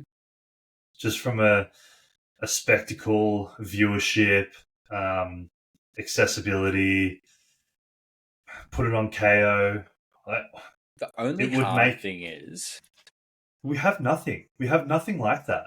No, but it would cost a lot. The pro bodybuilders in Australia don't even have a fucking pro show to compete at. They have to go overseas for it. which is crazy. Mm. Bro, they have pro shows in fucking Iran. We don't even have one in Australia. It's crazy. Pretty embarrassing. Yeah. Like, let's get... someone's got to do it. I can't afford it, but someone's got to do it. Someone's got to put a show on, like a festival. Someone who has really deep pockets, feel free to reach out to us in the DMs, and we'll make it happen. Yeah, if someone and when wants I say to fund really it, deep pockets, I mean really deep. Yeah, if someone wants to finance it, I'll organise it. Yeah. I just can't fund it. Why not? What have you been doing with your royalties from our podcast? Yeah, well, I had to pay Joe Rogan to stay away. He was so adamant to come on, I had to give him all of our money just to stay away. It's an interesting use of your money. Well, I just didn't want him stealing our secrets, man. Come on, I'm looking out for us. What I did was I actually bought a country prison. In preparation? In preparation for when the world turns to absolute shit. And I can tell the prisoners, like, guys, you can either stay here and work for me, or you can go outside and you can die. Yeah. Good. See? That's a good idea. Think about these things, Nick. Thinking ahead. I bought a whole town. Oh, nice. Yeah, so I watched over the weekend predominantly the NFL Combine, but yes, I'm going to save that because I think I want to talk about it more next week. Cool. You can nerd out big time next week. Yeah, I want to allot a fair bit of time to that, and I want to go through and really like analyze it. But the standout for me, I had two. I'll mention them again next week, but I'm going to mention them again now. The all-time 40-yard dash record. Yeah. At 4.21 was ridiculous. Mm-hmm. And that the big defensive lineman that I sent you today. Was it like 6'7", 154 kilos? Yeah, 6'7", 154, and ran a 5. It was like a 5'3" or 5'2", 40. I think the thing, so again, I don't know a whole lot about football, but when I was watching the footage from the fastest 40-yard dash, and they compared it to Usain Bolt's relative split, and it's like, oh, he's faster than Usain Bolt over 40-yard. I'm like, oh, that to me is just like alarm bells going off, going, holy shit, we got ourselves a fast man over here. Yeah, this guy's proper fast. And then what I sent you the highlights, I think, was that today or yesterday, of him actually playing? Yeah, it's like he's not just fast, like he's football fast. And you see like, the ref trying to run, and he's just like, zoom. Dude, he is so fast. There's like the mad scientist part of me that's like, I would like to dissect them and find out what makes them so fast. Like, he's fucking fast. I mean, we could probably do less invasive ways of testing that. But yeah, not as fun. Exactly. But it would be really interesting to be able to quite literally like pull these people apart and go, what is it about this man in particular that makes him the fastest man in the world over 40 yards? Because that's not a small title. No.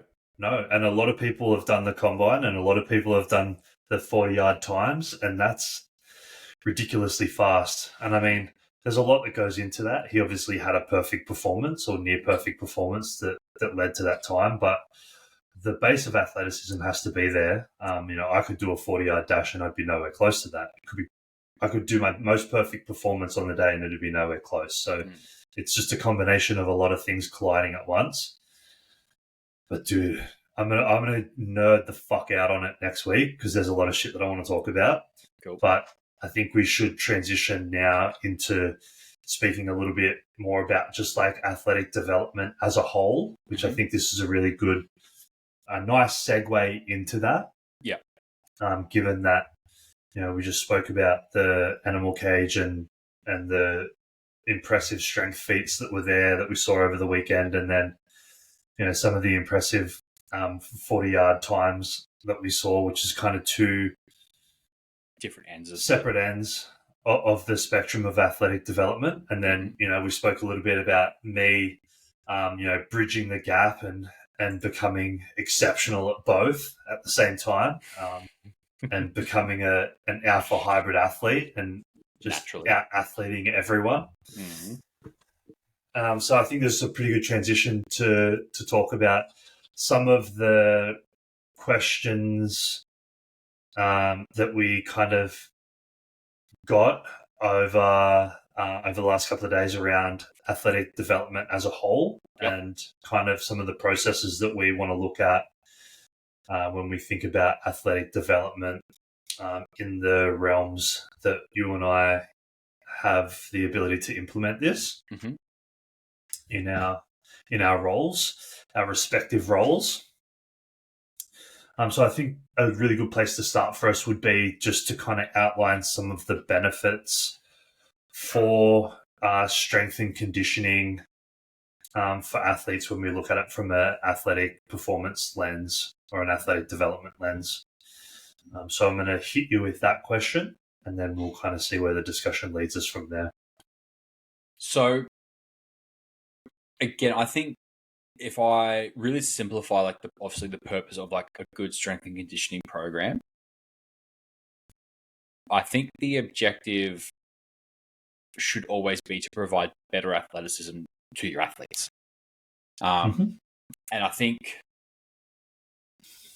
obviously, you and I have a lot of experience when it comes to powerlifting, where the training is the sport and the sport is the training. Yep. Now, I'm going to talk specifically about basketball because obviously I'm doing S&C work with a basketball club. I don't have to train them like powerlifters. Exactly. I'm not going to take them through a hingy as fuck low bar squat just because it's more loadable. And while obviously load is a important aspect of a good strength program, I think this is the really interesting thing about the sport like basketball is, so on our team, I think we've got 3 guys between 6'7" and 6'8". There's 3 guys that tall. They're big. Yep. Now, I think 2 of the guys are South Sudanese, and one of the guys is Aussie. But even from a biomechanical perspective, their limbs, proportionately, they're just fucking all over the shop. Which, in my mind, I'm that makes it really fun. Because do these guys need to be doing heavy ass to grass squats? Probably, at this point where they are, I'd say no. No, I don't think so. But what does work really nicely for them is heavy high box squats that take them into almost a quarter squat, because that's the position that they're jumping from. Teach them to develop force in those positions that they need to. Again, this is where we think sort of relative demands of the sport. The demands of a basketballer that I'm working on with my guys is going to be different to the demands of the sport that you have to work on with your football boys or girls. So I think when we kind of think of an S&C program, particularly for athletes where their sport isn't what we're doing, we kind of have to go, okay, the primary thing is, yes, we want them to be good at their sport, but within that same realm, we also need to then go, be good at your sport, obviously become more athletic as kind of our predominant things. And then below that, it's cool, do we have things that are going on here that are going to then help support that upper tier of importance? Because the priority is not, if you're a powerlifter, it's cool, you're in the gym 4 or 5 times a week, doing what you need to do because that builds towards a better performance outcome. For a basketballer, most of these guys are training 2 to 3 times a week in the gym. Because they're training twice a week, sometimes 3, sometimes with a practice match. obviously when season rolls around, I'm pretty sure they'll have like a game on the weekends and then 2 training sessions throughout the week. Yep.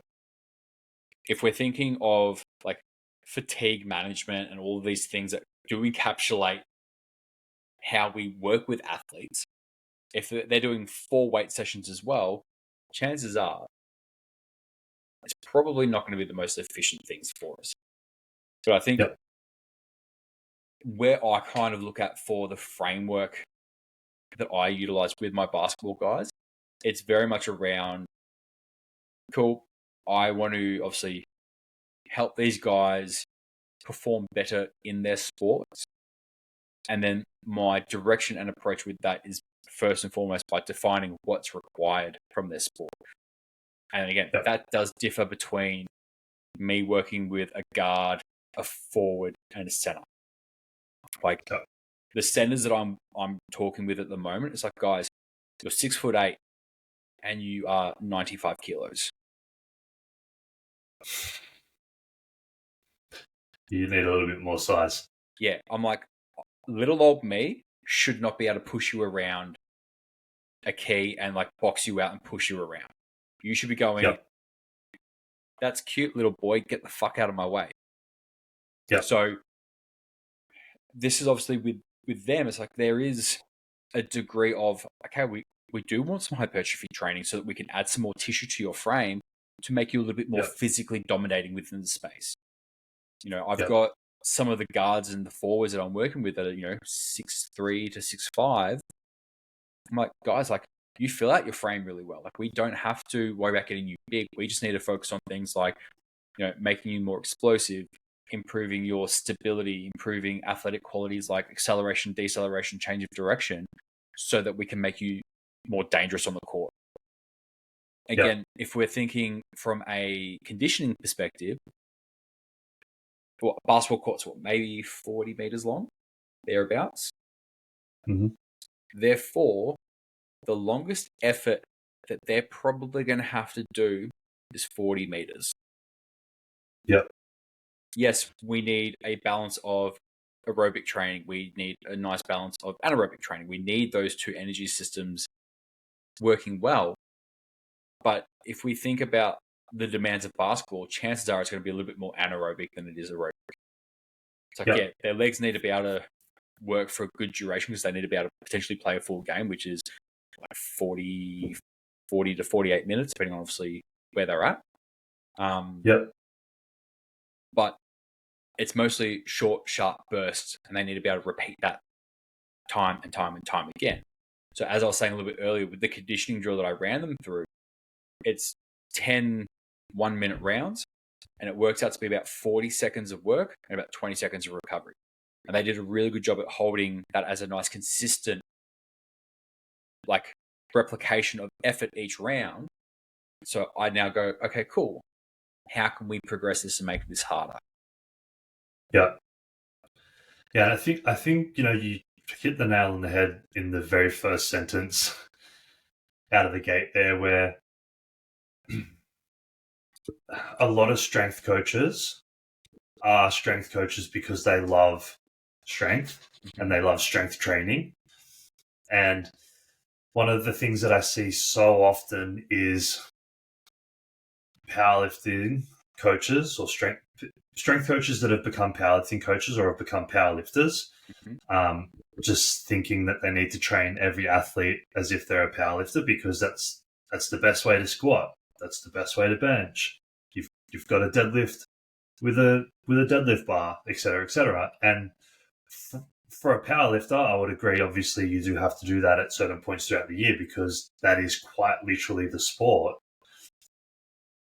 But you can get really strong without doing any of those things. Now, I'm not saying that you don't have to do those things or you shouldn't do those things, but you definitely don't have to do them to powerlifting competition standards for other athletes because their sport isn't powerlifting and they're not going to get the same benefit from it as a powerlifter whose sport is that lift. So, we want to obviously build a program that's periodized throughout the year to work on the different attributes that you spoke about with strength and speed and agility and explosiveness, the different energy systems, short, sharp runs, long distance runs.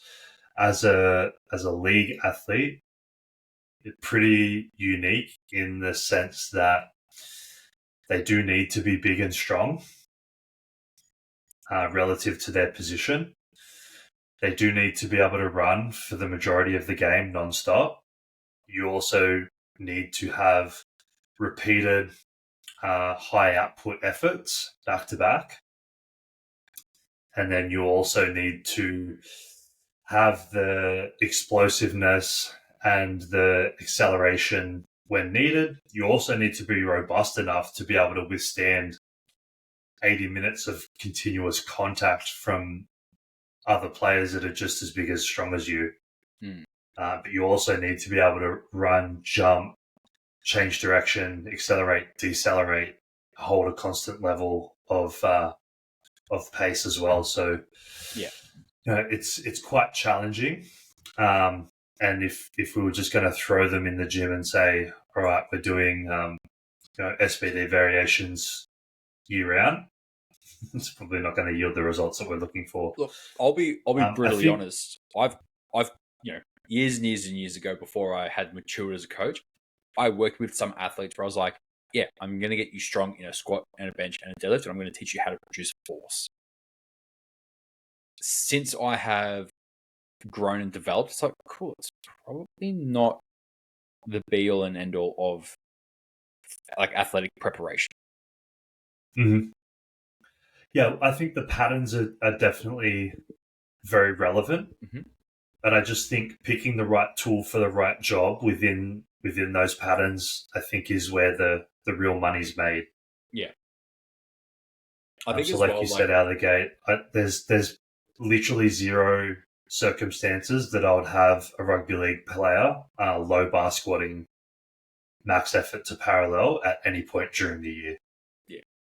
Like, I would potentially look at, like, once the season finishes, I would probably run a short block where it's like, cool, we're going to do like some heel elevated full range squats for the sake of like restoring joint range of motion and making sure that there's a consistency across the board. But it certainly wouldn't be with heavy load. It would literally be a matter of like almost strength endurance to build capacity within the joints. So when they do then transfer back into all their preseason training, the joints and everything are nice and happy. Yeah. And yeah, obviously I do, in the sport that I work within now, injury prevention and recovery is a huge part of the strength and conditioning kind of scope as well. Mm-hmm. Obviously getting pounded upon play after play after play to withstand that requires a certain level of robustness and toughness, and I guess like tissue in certain areas that's going to allow you to just be able to cop that and not just be a cripple. So I think building that capacity is a big part of our programming as well. Yeah.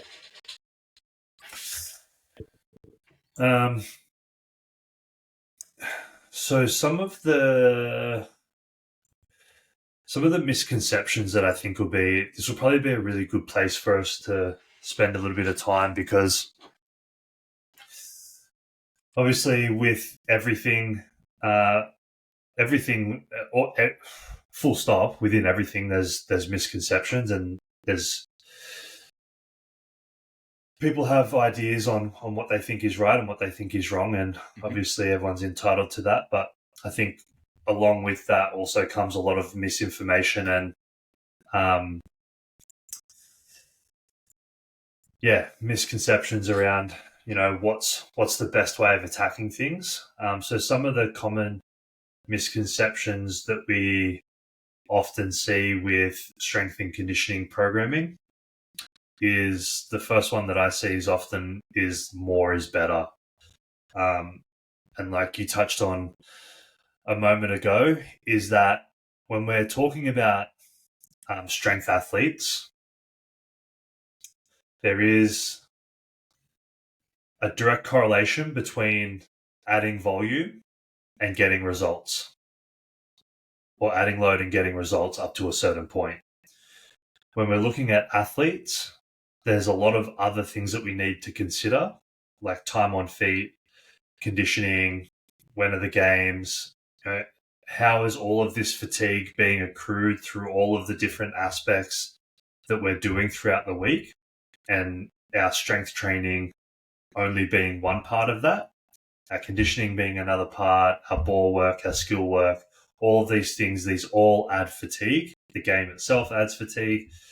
All of that has to be measured. So if we're looking at increasing a player's performance and we say like, okay, this guy, he needs to be fitter. Just hammering this poor kid with more 400s might not be the answer, because what that might actually do is make him worse and lead to an injury or lead to him going backwards just because the fatigue management side of things isn't there. So more isn't always better. We need a balanced program that takes into consideration all areas of fatigue, and then we manage it accordingly. Yeah. What do you see? I think a really common one is that a lot of athletes think that working with like strength work will make them like slow or like too bulky for their sport. Again, with basketballers in particular, like a good portion of them are quite, again, 6'6", 6'8", 6'10". They're not like rare heights in basketball, especially at like a high level. But we were talking about the guy in the combine. Having a guy that's like 6'7" and 154 kilos, like that's pretty rare. That's a big human. So having these guys at like 6'8", 6'7", and sitting around about 95 to 102 kilos, then they're not the biggest athletes. And their concerns that they've sort of voiced to me is they're like, I don't want to be slow, or like I need a level of like agility that I need to maintain. I think when we are looking at structuring appropriate strength and conditioning work for them, is training the attribute of power and getting them moving. Like obviously having a base level of strength that there's good baseline work, but then developing power off that where they're moving relatively, moderate to challenging weights with control, but a lot of intent in them.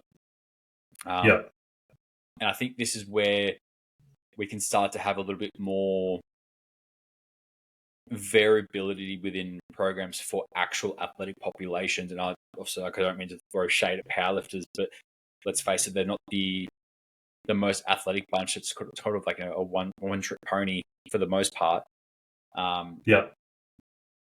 Again, not throwing shade, that's me like showing love to the powerlifting community. But I think when we do look at athletes like football players or basketballers, there are significantly more athletic attributes that we have to train, that we have to factor in, and it's kind of like a more of a complete picture, and it's a little bit more complicated and complex.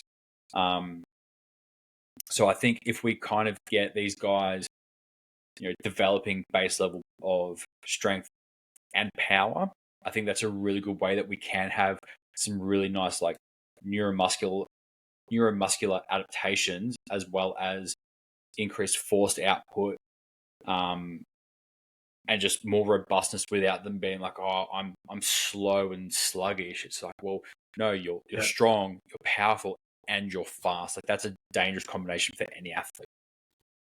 Yeah, but I mean that comes with periodization and programming and structuring an off season or a strength and conditioning kind of program properly. If we think from a S&C for an athletic development standpoint, and if we look through that lens, we have so many different tools that we can use throughout the year to elicit the response and the results and the adaptations that we're looking for. Whereas if we're looking at it through a powerlifting lens, say, and again, not picking on the powerlifters at all because I'm one of them, and one of us.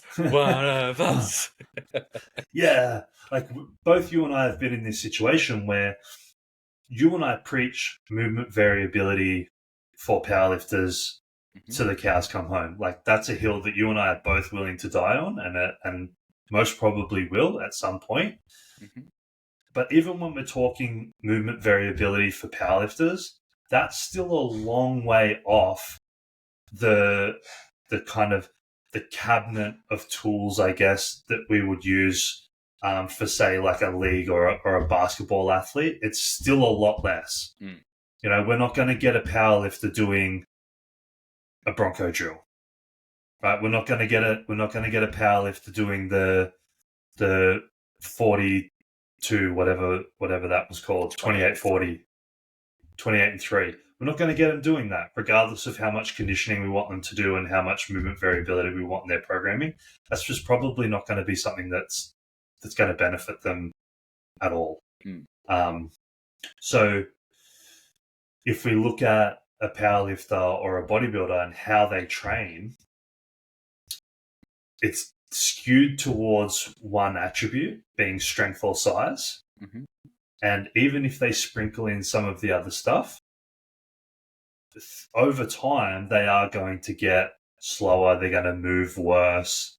They're going to, look a little bit less athletic when they're moving because they're geared much more towards high-end strength output or getting as humanly big as possible.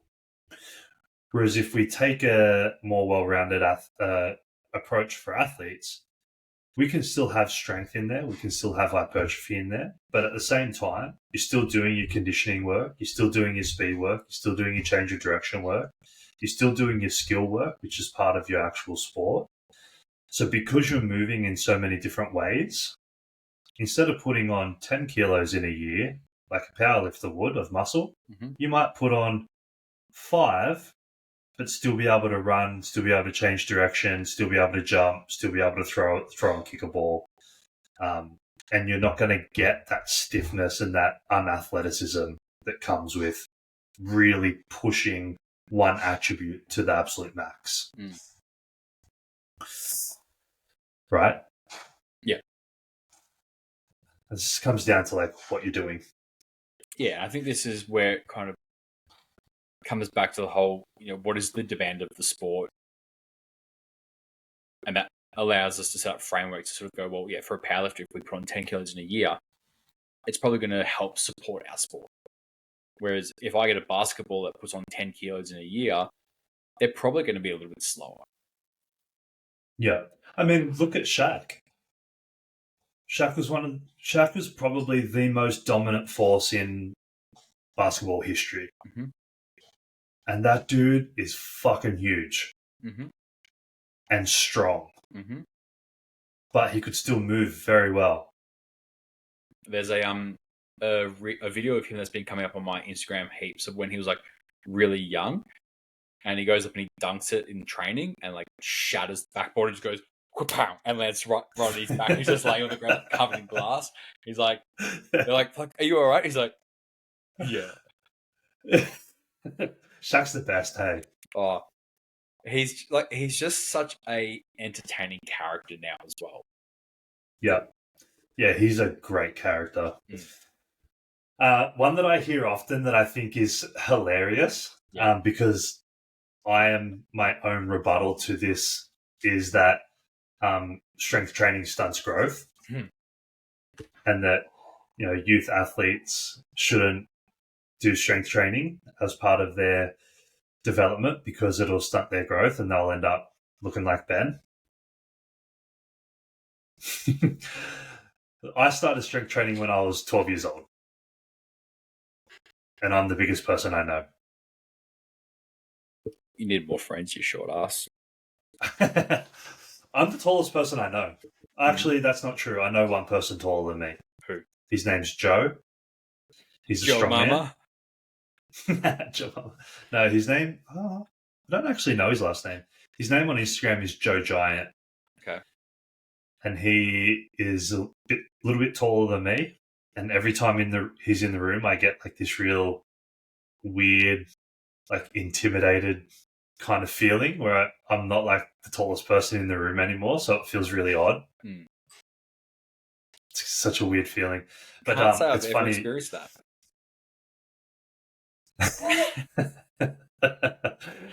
Him and I were at the same concert when we went to see Polaris at Newcastle, and he was on like one side of the pit and I was on the other side, and we were just like pointing to each other over the top of everyone else's heads.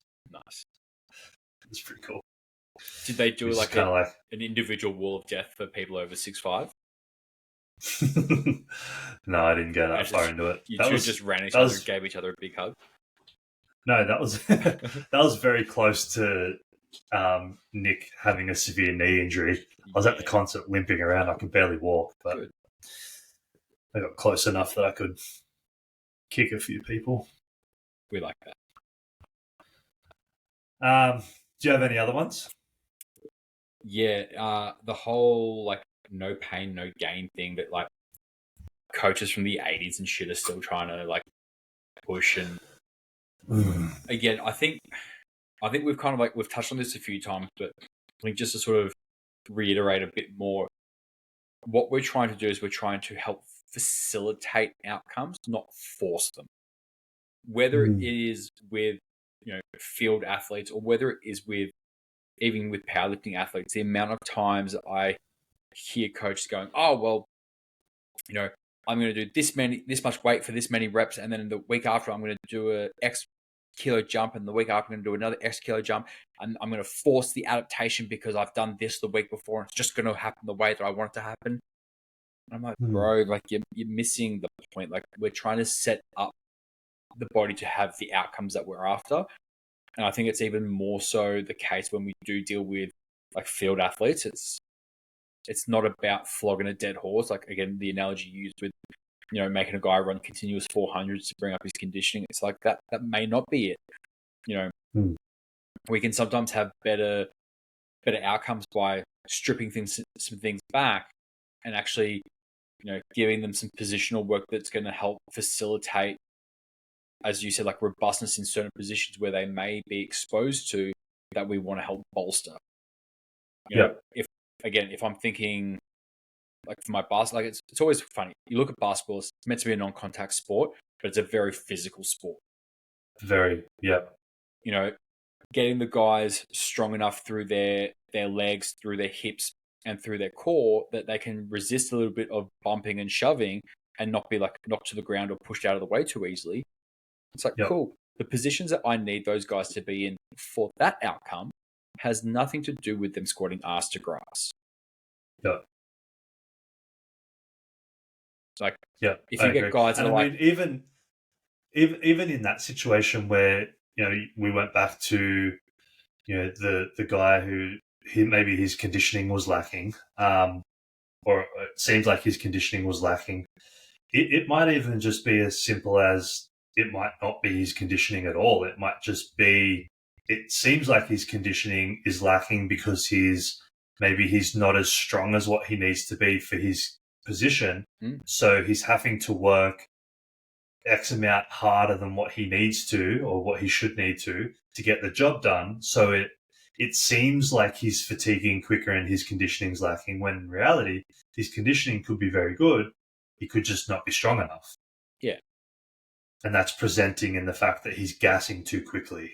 Yeah. And I think as well, like, we've sort of touched on this a little bit tonight as well. Like even the positional demands of the sports are quite different.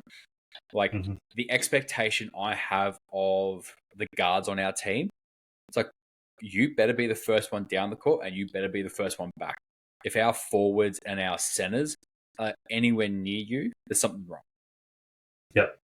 Again, like the drill that we ran with these guys last week, one of our guards, you could just tell he was in a world of pain, and he almost took off a second too early. To the point where like he was about to take off, realized he goes, "Oh shit, it's not on the 30 yet." Held himself back, fell over.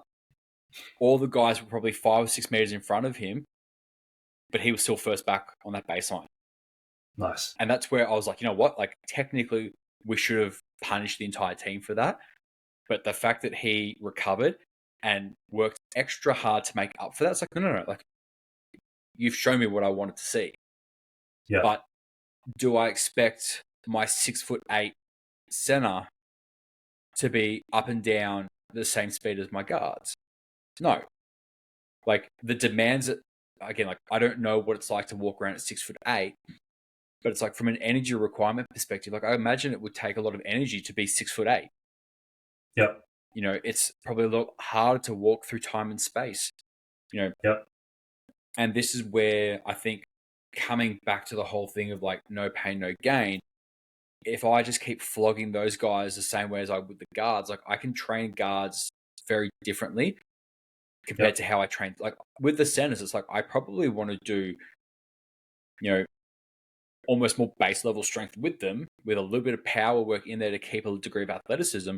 With my guards, it's like I probably I'm going to want to bias it a little bit more towards power, so that you are faster and more agile because that's what your job is on the court. Yeah, exactly. Yeah, we have the same in league. Is like you're going to have your outside backs are going to be very trained differently to your spine. Is going to be trained differently to your middles. Yeah. You know, they all have different jobs during a game, so they all obviously need to be conditioned differently to be able to perform well in those tasks. Yeah. Which is what a good, effective strength and conditioning program should be designed around. Mm-hmm. Which I think is like a perfect kind of segue into the last little kind of section that I wanted to talk about was some of the key components of an effective strength and conditioning program for athletes. Yep. So I think that could be a pretty cool place for us to kind of run through some of the things that some of the components that we think are key in developing an effective program. Mm-hmm. So if you want to kick us off, Matt, we'll just we can go one for one and explain kind of what we think about them if you like. So I think obviously whether it's a S&C program for an athlete or whether it's just a program for anyone, it's assessment and goal setting. I think that needs to be at the forefront of any program that's ever written. And if it's not, I think you can't just like throwing shit against the wall and hoping something sticks. Again, like assessments are going to be really, really important because that's kind of going to give you an idea as to how your athlete is moving, where they've actually got like efficiency, where there's limitations, and how then you can kind of approach that individual athlete and go, cool, you're like really proficient over here, but you're really limited here. I'm not going to match this like the same on paper. I'm probably going to inverse it a little bit and try and give you a bit more of this to try and balance you out a bit more. Yeah. But I think as well, like take into consideration like existing injuries, what might like again, if I use the basketball club as an example, there's a bunch of guys in there that have had like knee and ankle injuries over the last like couple of seasons. So a lot of the stuff that I've given them as like, hey, this is prehab stuff that you guys are going to be doing like every single time you guys step into the gym. It's trying to bolster those joints so that those don't become issues down the track. But I think as well, like from a goal setting perspective, what's the objective of a program? And do we have like what are we trying to get out of this? Yeah, do we have any like objective measures that we can like work against and kind of go, well, is the program doing its job? Because if it's not, we need to reassess. Again, like it might be something as simple as, hey, the objective of this S&C program is to improve our 28-3 efficiency. That might be the number. That might be the measuring stick that we use and go, cool, you guys get 28-3 done in 2 minutes and 55 seconds. You just scrape through. We want you coming through with at least 15 seconds to spare. So we need to make you more efficient at acceleration, deceleration, change of direction. That's our primary focus of our program. Therefore, the stuff that we're going to do in the gym is not necessarily going to be like max strength. It's going to be power, learning how to jump, learning how to land, learning how to change direction, and then training the supporting muscles around those areas that are going to help support the joints as they go through those positions. And that's probably how we're going to look at structuring it. And then obviously we could potentially retest in 6 weeks' time, go, has this program been effective for us? Yep, they went from finishing in 2 minutes 55 to having some guys finish at 2:41, some guys finishing at 2:47. Everyone across the board did a fucking outstanding job. We know that this program works for this component. If our objective is to make our centers more robust so that when someone takes a shot and these guys have to box out, it's like, cool, what is there?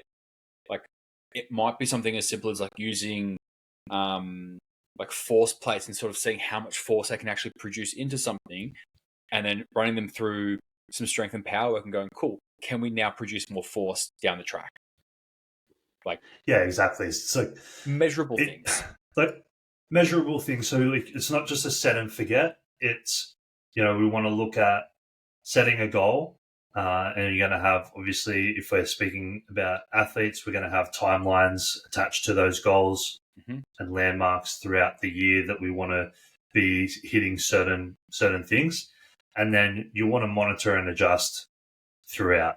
Yeah. So, like I spoke earlier about running the guys through a Bronco test, a Bronco drill. That's just a test, right? Like, that's not something that we're going to do every single week. We do it at specific points throughout the year, and the guys have times that we're going to expect them to be below.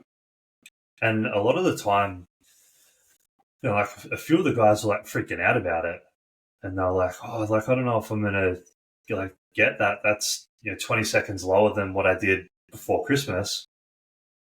And Harl's the guy who runs the strength and conditioning for the team. He's just, he pointed out and he said, boys, like, don't stress about these times. These are guidelines for me that I want you to be under.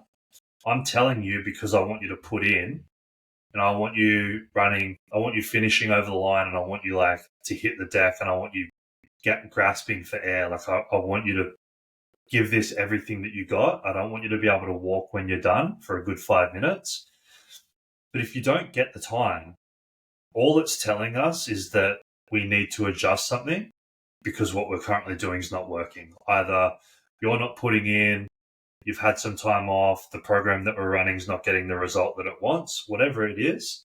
We're just assessing so that we can see where we're at the moment, and then we can make adjustments moving forward so that when we get to our next checkpoint, hopefully we can be in a better position if we need to be, or if we know that it's doing well, we keep going, and then hopefully we can hit those landmarks along the way. Yeah. When I was like a junior, I was growing up playing basketball. One of the measuring sticks that we used quite a lot was beep test. And I think, I love the beep test. I do, but I fucking hate it as well. But I think as well for basketball, with a lot of cool, you're going to gradually get faster and faster and faster, and we're just going to build you up more and more and more. And the constant change of direction, constant acceleration, constant deceleration, I think it's a great tool to be able to go, where do you fall on it? When I was in high school, we had to make the first squad, I'm pretty sure you had to get at least 11 on it. Mm-hmm. It's like, if you weren't fit enough to get 11 on the beep test, didn't matter how good of a basketballer you were, cool, you didn't play in the first squad. You went down to the thirds and fourths. And I'm pretty proud of my beep test score. What was your best beep test score? I reckon you might have beat me, but I'm still super proud of mine. My best ever is 16.3 at 115 kilos. Dude, I didn't get anywhere fucking near that. Oh, really? My best was 11.6. Yeah, I got 16.3. Yeah. So when I was playing my highest level of basketball when I was a kid, I was one of the best defensive guards in the country at that time in my age range. I had to play against one of the best offensive guards in the country who would get a 17 on the beep test. Now, you imagine there's a bit of a discrepancy there in terms of energy requirements. So this is where there was one year we played this team in the semi-finals, and we were expected to lose that game and for it to be like a Nuttawading and Dandenong final. We beat Nuttawading in the semi-finals, and it was a Melbourne Dandenong final. And we played a defense called Box 1, which is pretty much a zone defense, except for me. And I just tailed that motherfucker around the court wherever he went. So my coach pulled me aside. He's like, "You're going to be playing on him tonight. Your objective is just..." So this guy would average like 30 points a game as well. So Box 1, so essentially there's 5 players on the court. Yeah. So the other 4 players are playing like a zone coverage where they just cover like an area. Yep, and they move and pivot. And you're on man. Yeah. Yeah, okay. So poor little old me, who has a minimal tank, is like, it's like a Toyota Corolla trying to keep up with a fucking Ferrari. Yeah. But I did my job. It would get to the point where, like, if I started cramping, they would literally call a timeout for me. Deep heat, rub out the muscle, trying to get to calm the fuck down, get some bit of heat into it, smash some Gatorade, enough time for me to get back out on the court and just like try and keep running and try and keep up with him. He scored 6 points for that game.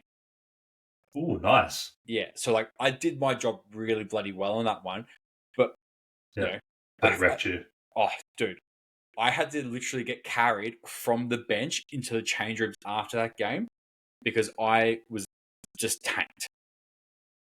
So go ahead. I was gonna say, but like, this is like a mental toughness component as well as an athlete that I think, like, again, at that age, I didn't do a whole heap of S&C, but I played a lot of sport at a really high level, and there was always a lot on the line. Yep. Having that mental toughness to go, you know what, and like, even like growing up, I put my body on the line. I would take charges. I wasn't scared of like. There'd be like a guy who was like 6'3" and pretty big, steamrolling down the court. I'm like, oh, great idea. I'm going to stand in front of him and stop moving. And he can just go bang straight through me like a freight train. There was one game in particular where I did that. And as he was running, his knee got me in the balls. His elbow got me in the throat. And then he landed on top of me. It took me a very long time to get up from that. I bet. But guess what I did about 3 minutes later? I did it again. And the same thing happened.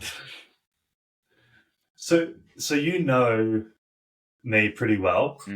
And you kind of know my attitude towards life and just really being just all in on basically everything that I commit to. And just making it as easy as possible. Because you don't like hard things. And just going all in. Yeah. And so that this probably, now that you know my beep test score and that you're familiar with a beep test, you can imagine I was the same height then as I am now. I was 115 kilos, which is 3 kilos heavier than I am right now. And I ran a 16-1 beep test. That is insane. And I was playing football every week at a high level. So I was like taking hits. So I was like conditioned to like that hardness of just being hit by big people every weekend. Can you imagine how much of an absolute fucking weapon I felt like? Oh, at that time in my life? You would have been walking around like you were swinging a bloody foot-long cock. Yeah. And so now when I say to you, I really miss feeling athletic. Does that now make more sense? Yes. As to like the perspective as what I would class as athletic? Yes. Yeah, because I want to feel like that again. See, like, it's funny. I feel like you and I, like, between today and like me sending you like videos like my box jumps, I feel like we've kind of gotten a little bit of an insight as to like past Nick and past Ben, was like what athleticism meant to us. So when I'm like, oh, like, I miss being athletic, mine's like, I miss being able to run fast and jump high. Like, again, my background is, it's basketball, but it was also track and field. And my fastest 100-meter time was like 11.2. Yeah, that's quick, man. And my longest long jump was short, with little midget legs. Like going like Sonic the Hedgehog. Like sound effects and all. But then like my longest long jump was like 6.5 meters. Fucking hell, man. And that was when I You was can jump. 14. Nice. But then you put me in shot put Yeah. as well, and I could also throw pretty bloody far, to the point where when I was in high school, the only kids that would beat me in shot put from other schools were all the big Maori kids, who were just like brutes and Built could just for it. Yeah. I'm like, I'm never going to win. So we had a big competition each year called like, it was called like APS.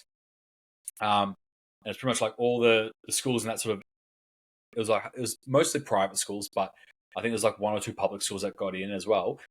There was my best year for that. I ran my 100 hurdles. I won my 100 hurdles by 0.03 of a second. Finished the race. I took my sprint spikes off. I chucked my jump spikes on. I walked over to the long jump. Run up, jump, land, cool. I won the event off that jump. Cool. Jump spikes go off. I put my throwing shoes on. I go straight over to the shot put. So this is how closely all my events were timed. Literally, I had someone waiting for me at the end of each event to take me over to the next one. Went over to the shot put. Could I do a track meet and shot put? Like, is that like the same kind of thing? Track and field events, dude. They run all of them. So I could go to like a track and field event, run the 100, 200, and do a shot put. Yeah. Oh, dude, I should add shot put to my goal. That would be great. And discus, and hammer throw, and javelin. Next thing you'll be doing it because I like shot put. I did shot put in high school, but if I did deadlift 100, 200 shot put, that's pretty well rounded. Very well rounded. But yeah, so then I went over to shot put, chucked my throwing shoes on my first throw, put me in third place. I'm like, cool. I'm so far behind first and second. I'm not even going to bother. I had about an hour to pretty much go get some food in, relax for a little bit before I had to start warming up for our 4x1 relay. We ran that. So I won my hurdles by 0.03 of a second. We won the 4x1 by 0.06 of a second. So I walked away with like 3 firsts and a third. And I was like, I've had a good day. Yeah. Yeah. And your total win was by less than a second. Not all of your wins. Yeah. Like, that's wild. But like, that's where, like, when I think of athleticism, I'm like, cool, fast, explosive, and powerful. Yeah, I might legit add shot put to my goal because I think that would be fun. So it's funny. 4 things in. Having obviously been like involved in like strength training and powerlifting for so long, the other week when I was at basketball, like training had finished, and so there's a guy that I used to coach, and he's the assistant coach, which is kind of how I got into this one. But he's like, throw me the ball, and I'm like a 3-point line. He's like, oh, it's like take a shot, and I'm like, oh, dude, I have not shot a ball in years. Like I've kind of like, I don't have the calibration for like how much I need to put into the ball, how much I need to jump, or like what the ball weighs relative to what I'm familiar with. I'm like, I'm either going to overshoot this so disgustingly much, or I'm going to undershoot so bad and airball the fuck out of it. And it probably took me a dozen shots to kind of feel for it and go, oh, okay, like, yep, I'm giving it. No, that's way too much. Just like start pulling it back, pull it back, to the point where I was just like, that, giving it fuck all. And I was like, cool. It was like 3 or 4 baskets in a row. I'm like, I'm finding my groove again. Isn't it funny how being in strength sports, we've said this a lot, really skews our perspective of what's strong? Like we spoke earlier in this podcast about all of the amazing stuff in the animal cage. But the other day I was at training and, talking to a few of the guys, and, you know what it's like when you're in a team environment. Everyone's kind of like, giving each other a bit of shit. And the boys are like, oh, powerlifter, huh? With those legs, what do you squat? And I was like, 300 actually. And they'll like, just kind of like looked at me confused. He's like, 300 kilos. I was like, yeah, I squatted 300 kilos. Mm. And they were like, oh, fuck, I've had my phone in my pocket, so I pulled out the video. I've got it saved in its own little file so I can pull it up quickly. Caption, wank Pulled bank. Yeah, showed it, and they were just like, oh, get fucked. That's crazy. And they were just like, oh, blown away. Whereas, I've said to you multiple times, as soon as I did that squat, I was just like, oh, that's cool. But it's like, Jaden, who's 75 kilos, is squatting 330. So this 300 for this 140 kilo guy is really not that good. But to be fair, Jaden is a fucking freak. Oh, yeah, he is. He's literally unbelievable. I have a sneaking suspicion that this year he will actually break the all-time under 75 kilo squat record. Don't threaten me with a good time. What's all time? What's all time? All time 327. Oh, he should shit that out. Yeah. That's exciting. I know. And that's like literally all time, any federation ever. Yeah. Which is... I know what all time means, Nick. Yeah, but for those listening, that's like an actual proper record, not a subcategory. This federation on this day at this time having this breakfast, wearing this squat. It's a proper. It's a proper squat and a proper record. And if he breaks that, that would be fucking unbelievable. You know that dude's been strength training for like 2 years. Yeah, well, did you know that? Fuck him. Yeah, I know. Jaden, I love you, I respect you, but fuck you. Yeah, it's fucking annoying as shit, man. But also super impressive. Dude, it's wild. Yeah. So, yeah, I mean, he's one of those people that you look at and you're like, okay, so that's what a absolute elite powerlifter can achieve in 2 years. My fucking 10 years leaves me with this really subpar total, but at least I tried. Fuck, man, I'm all for it. So one of the other aspects that I would look at with a strength and conditioning program is obviously strength. It's where would you get that from? It's in the title. Yeah, I don't know. Wild thought. All right. But so it's in the title, strength and conditioning. I think strength is a pretty big component of it. But again, when we talk strength in terms of strength and conditioning for athletic development, we're probably not talking about 1RMs. We're talking about strength in relation to the sport, and also even more specialized down to the position and what's required. So we're, automatically my brain thinks towards more that like 3 to 5 range as like a good indication of a base level of strength, and then building tolerances and strengths through different positions and different movements. Yeah, would be a key aspect that I want to factor into my programming.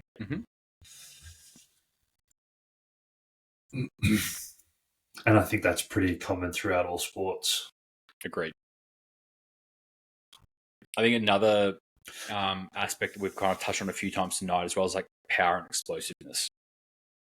Again, for field-based athletes, I think if you're not powerful and you're not explosive, you are not as effective or efficient as you could or should be. And I feel like that would be again, I know I've obviously harped on about guys in the team who are like 6'8", not the fastest guys on the court. My question is, how tall is LeBron? Yeah, was he 6'9"? Something like 6'8", 6'9", somewhere around there. The dude's a fucking animal. Best ever, I reckon. I mean, that's a fun debate to piss a whole heap of people off, but I feel like for 2.5 hours in, that might be a conversation for another time. Athletically, Yeah. I think he's definitely up there. Oh, I think he has done some phenomenal athletic feats. That's for sure. I think as a well-rounded athlete, he might even be at the top of the list of all sports. I would put him up pretty high there. Um, Hmm.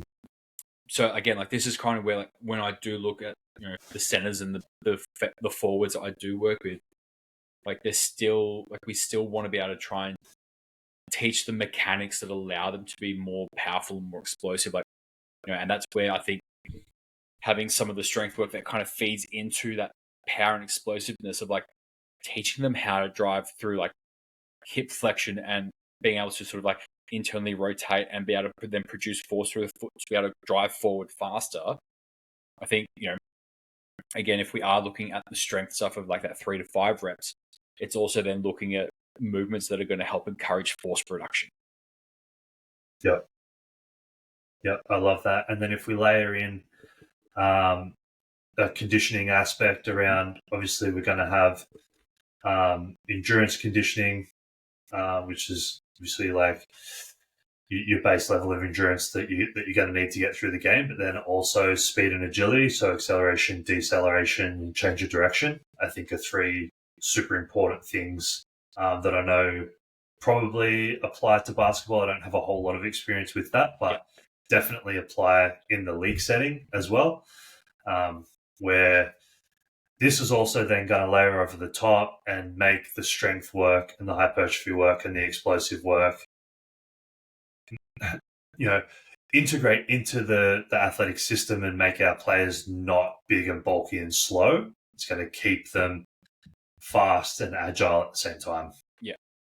I think another important part is like the flexibility and mobility side of things. Again, coming from obviously a powerlifting background, like flexibility and mobility tend to get, left behind for lack of a better term. And it is quite nice, like in a field-based sports setting, seeing a bigger focus on making sure that everyone has a good degree of mobility and flexibility. Obviously, demands of these sports that you and I both work with have different positions and different requirements that are associated with them. I think for basketballers in particular,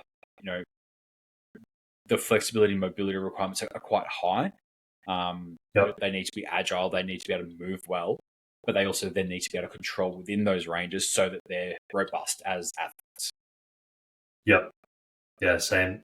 Hips for league players are a huge one.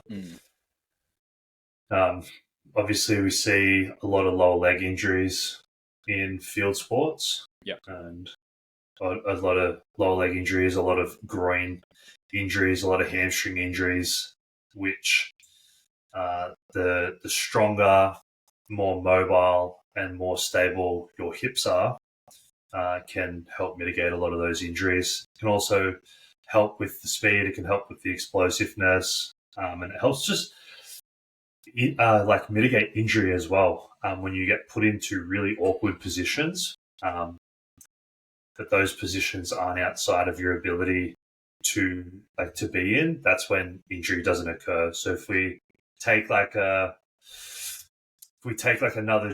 little prescript saying of like what is an injury and how do you define an injury, of applied force being greater than tissue tolerance. If we can then train the tissues to tolerate more force, less likely to become injured. Yeah. I think this is a really interesting part that they do mention as well. Like obviously, like we talk about like injury prevention, and I think, as you said there, like if we can get a tissue used to handling more force, it's going to be stronger and more resilient. The reality is with a lot of field sports, because they are so chaotic and not controlled, injury is almost unavoidable to some extent. Of course. Like the amount of times like you speak to any sort of athlete, they're like, oh yeah, like I've got my knee taped up, my ankle taped up, like my hand strapped, my shoulder, like they look like they're coming off a a battleground and they've got like all the bandages and shit on. It's like, cool, you are a little bit fucked up at the moment. But as you said, if we can get them used to handling more force over here so that the tissue can tolerate that on the field where it is going to be less controlled and a little bit more chaotic, it puts them in a position that if in the event they do get injured, chances are it's not going to be as severe. And then they're going to be back playing quicker. And I think,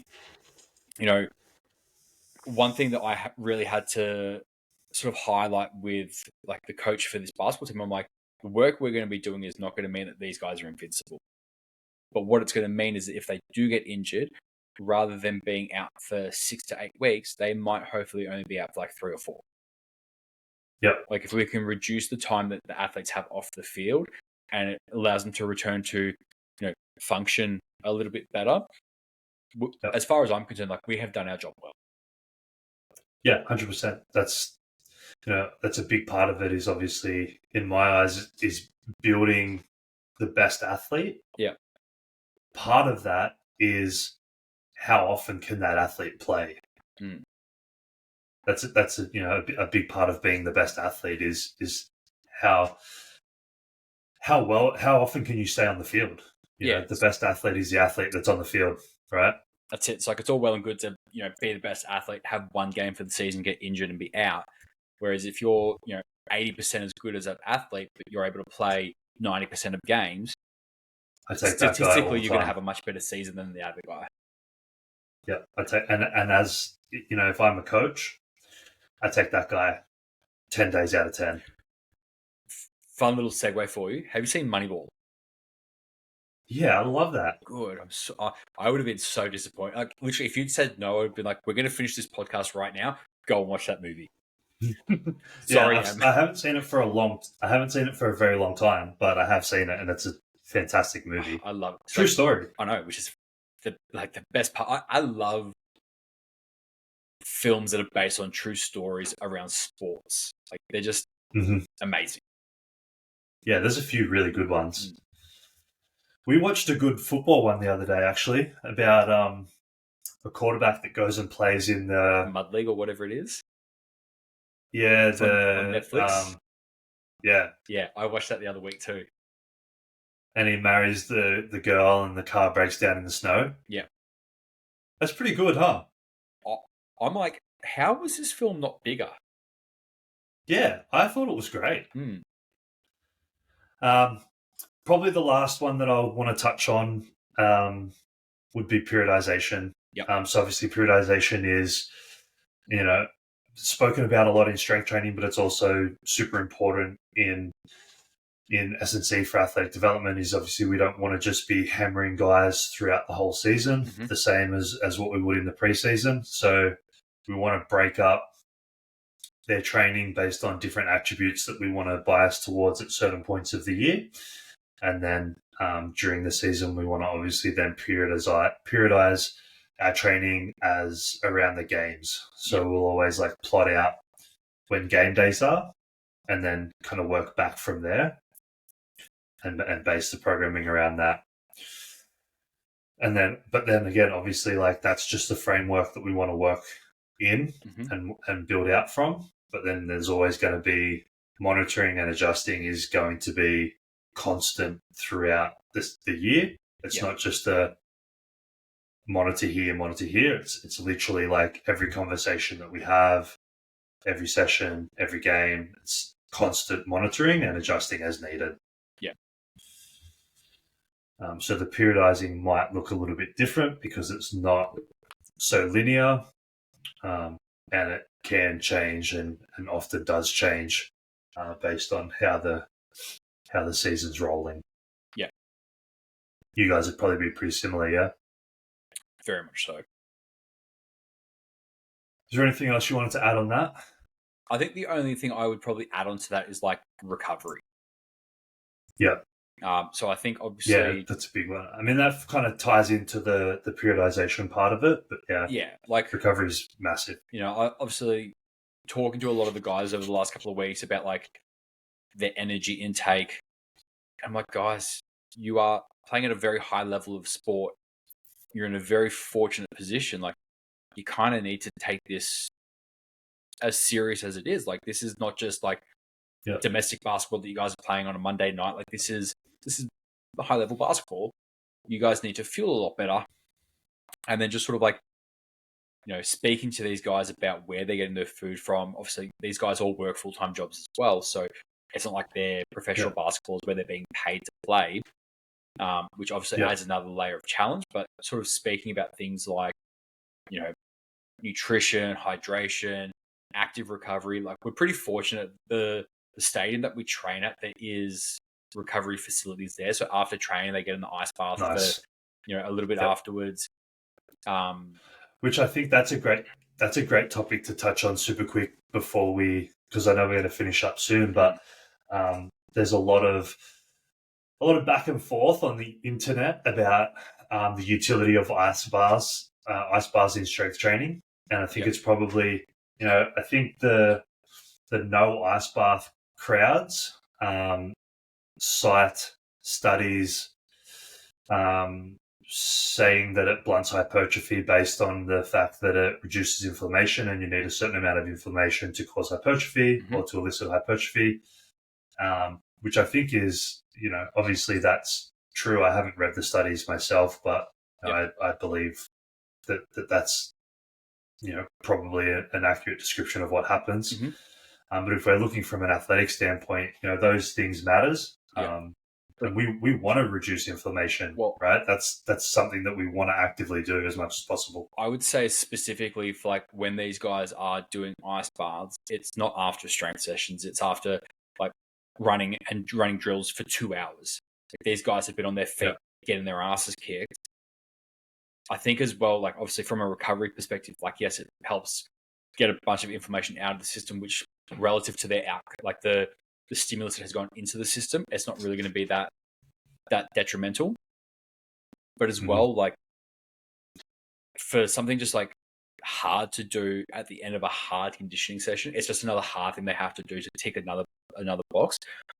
But I think one aspect of it that gets massively underlooked, team bonding. Yep. Like, there's nothing that bonds you closer than getting your dick out with a bunch of dudes in an ice bath. Oh, fuck yeah. But like, shared hard experiences, like, well, soft and small at the time. Soft and shriveled, but it's however you want to look at it. I mean, some guys get excited by that, so I hear. So you tell me on your Friday night frivolities. But like, you get them in an ice bath and they're all like, yeah, this is fucking cold. But it's literally like you get in the bath and you walk to one end of the pool, turn around, you walk back. And you're walking laps in the pool for active recovery. Yeah. Like, I think stuff like that, I think this is kind of where things like placebo effects come into play really nice as well. So, kind of going on a little bit of a tangent, one of the guys that I had in for a session today, he was asking me, he's like, I just want to ask your opinion on like stretching. I've got this like little niggly pain in my hip. Is it worth stretching? And I said to him, like, well, does it help? And he goes, yeah, I stretch it and the pain goes away. I'm like, so why the fuck would I tell you to stop doing that? Yeah, exactly. Like, even if that relief is only temporary, like, is that going to solve your problem long term? I said, look, probably not. But if we're talking a short-term pain relief solution, what's wrong with it?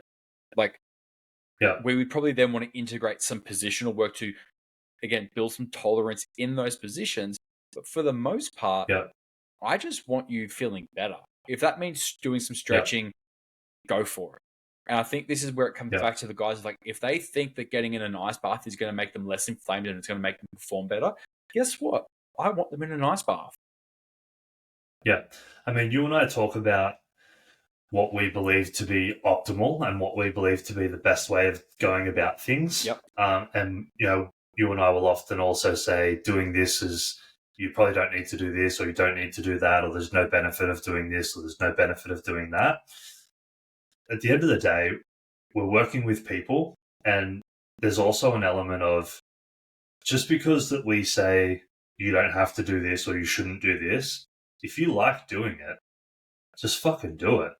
If it's not harming you, then just fucking do it.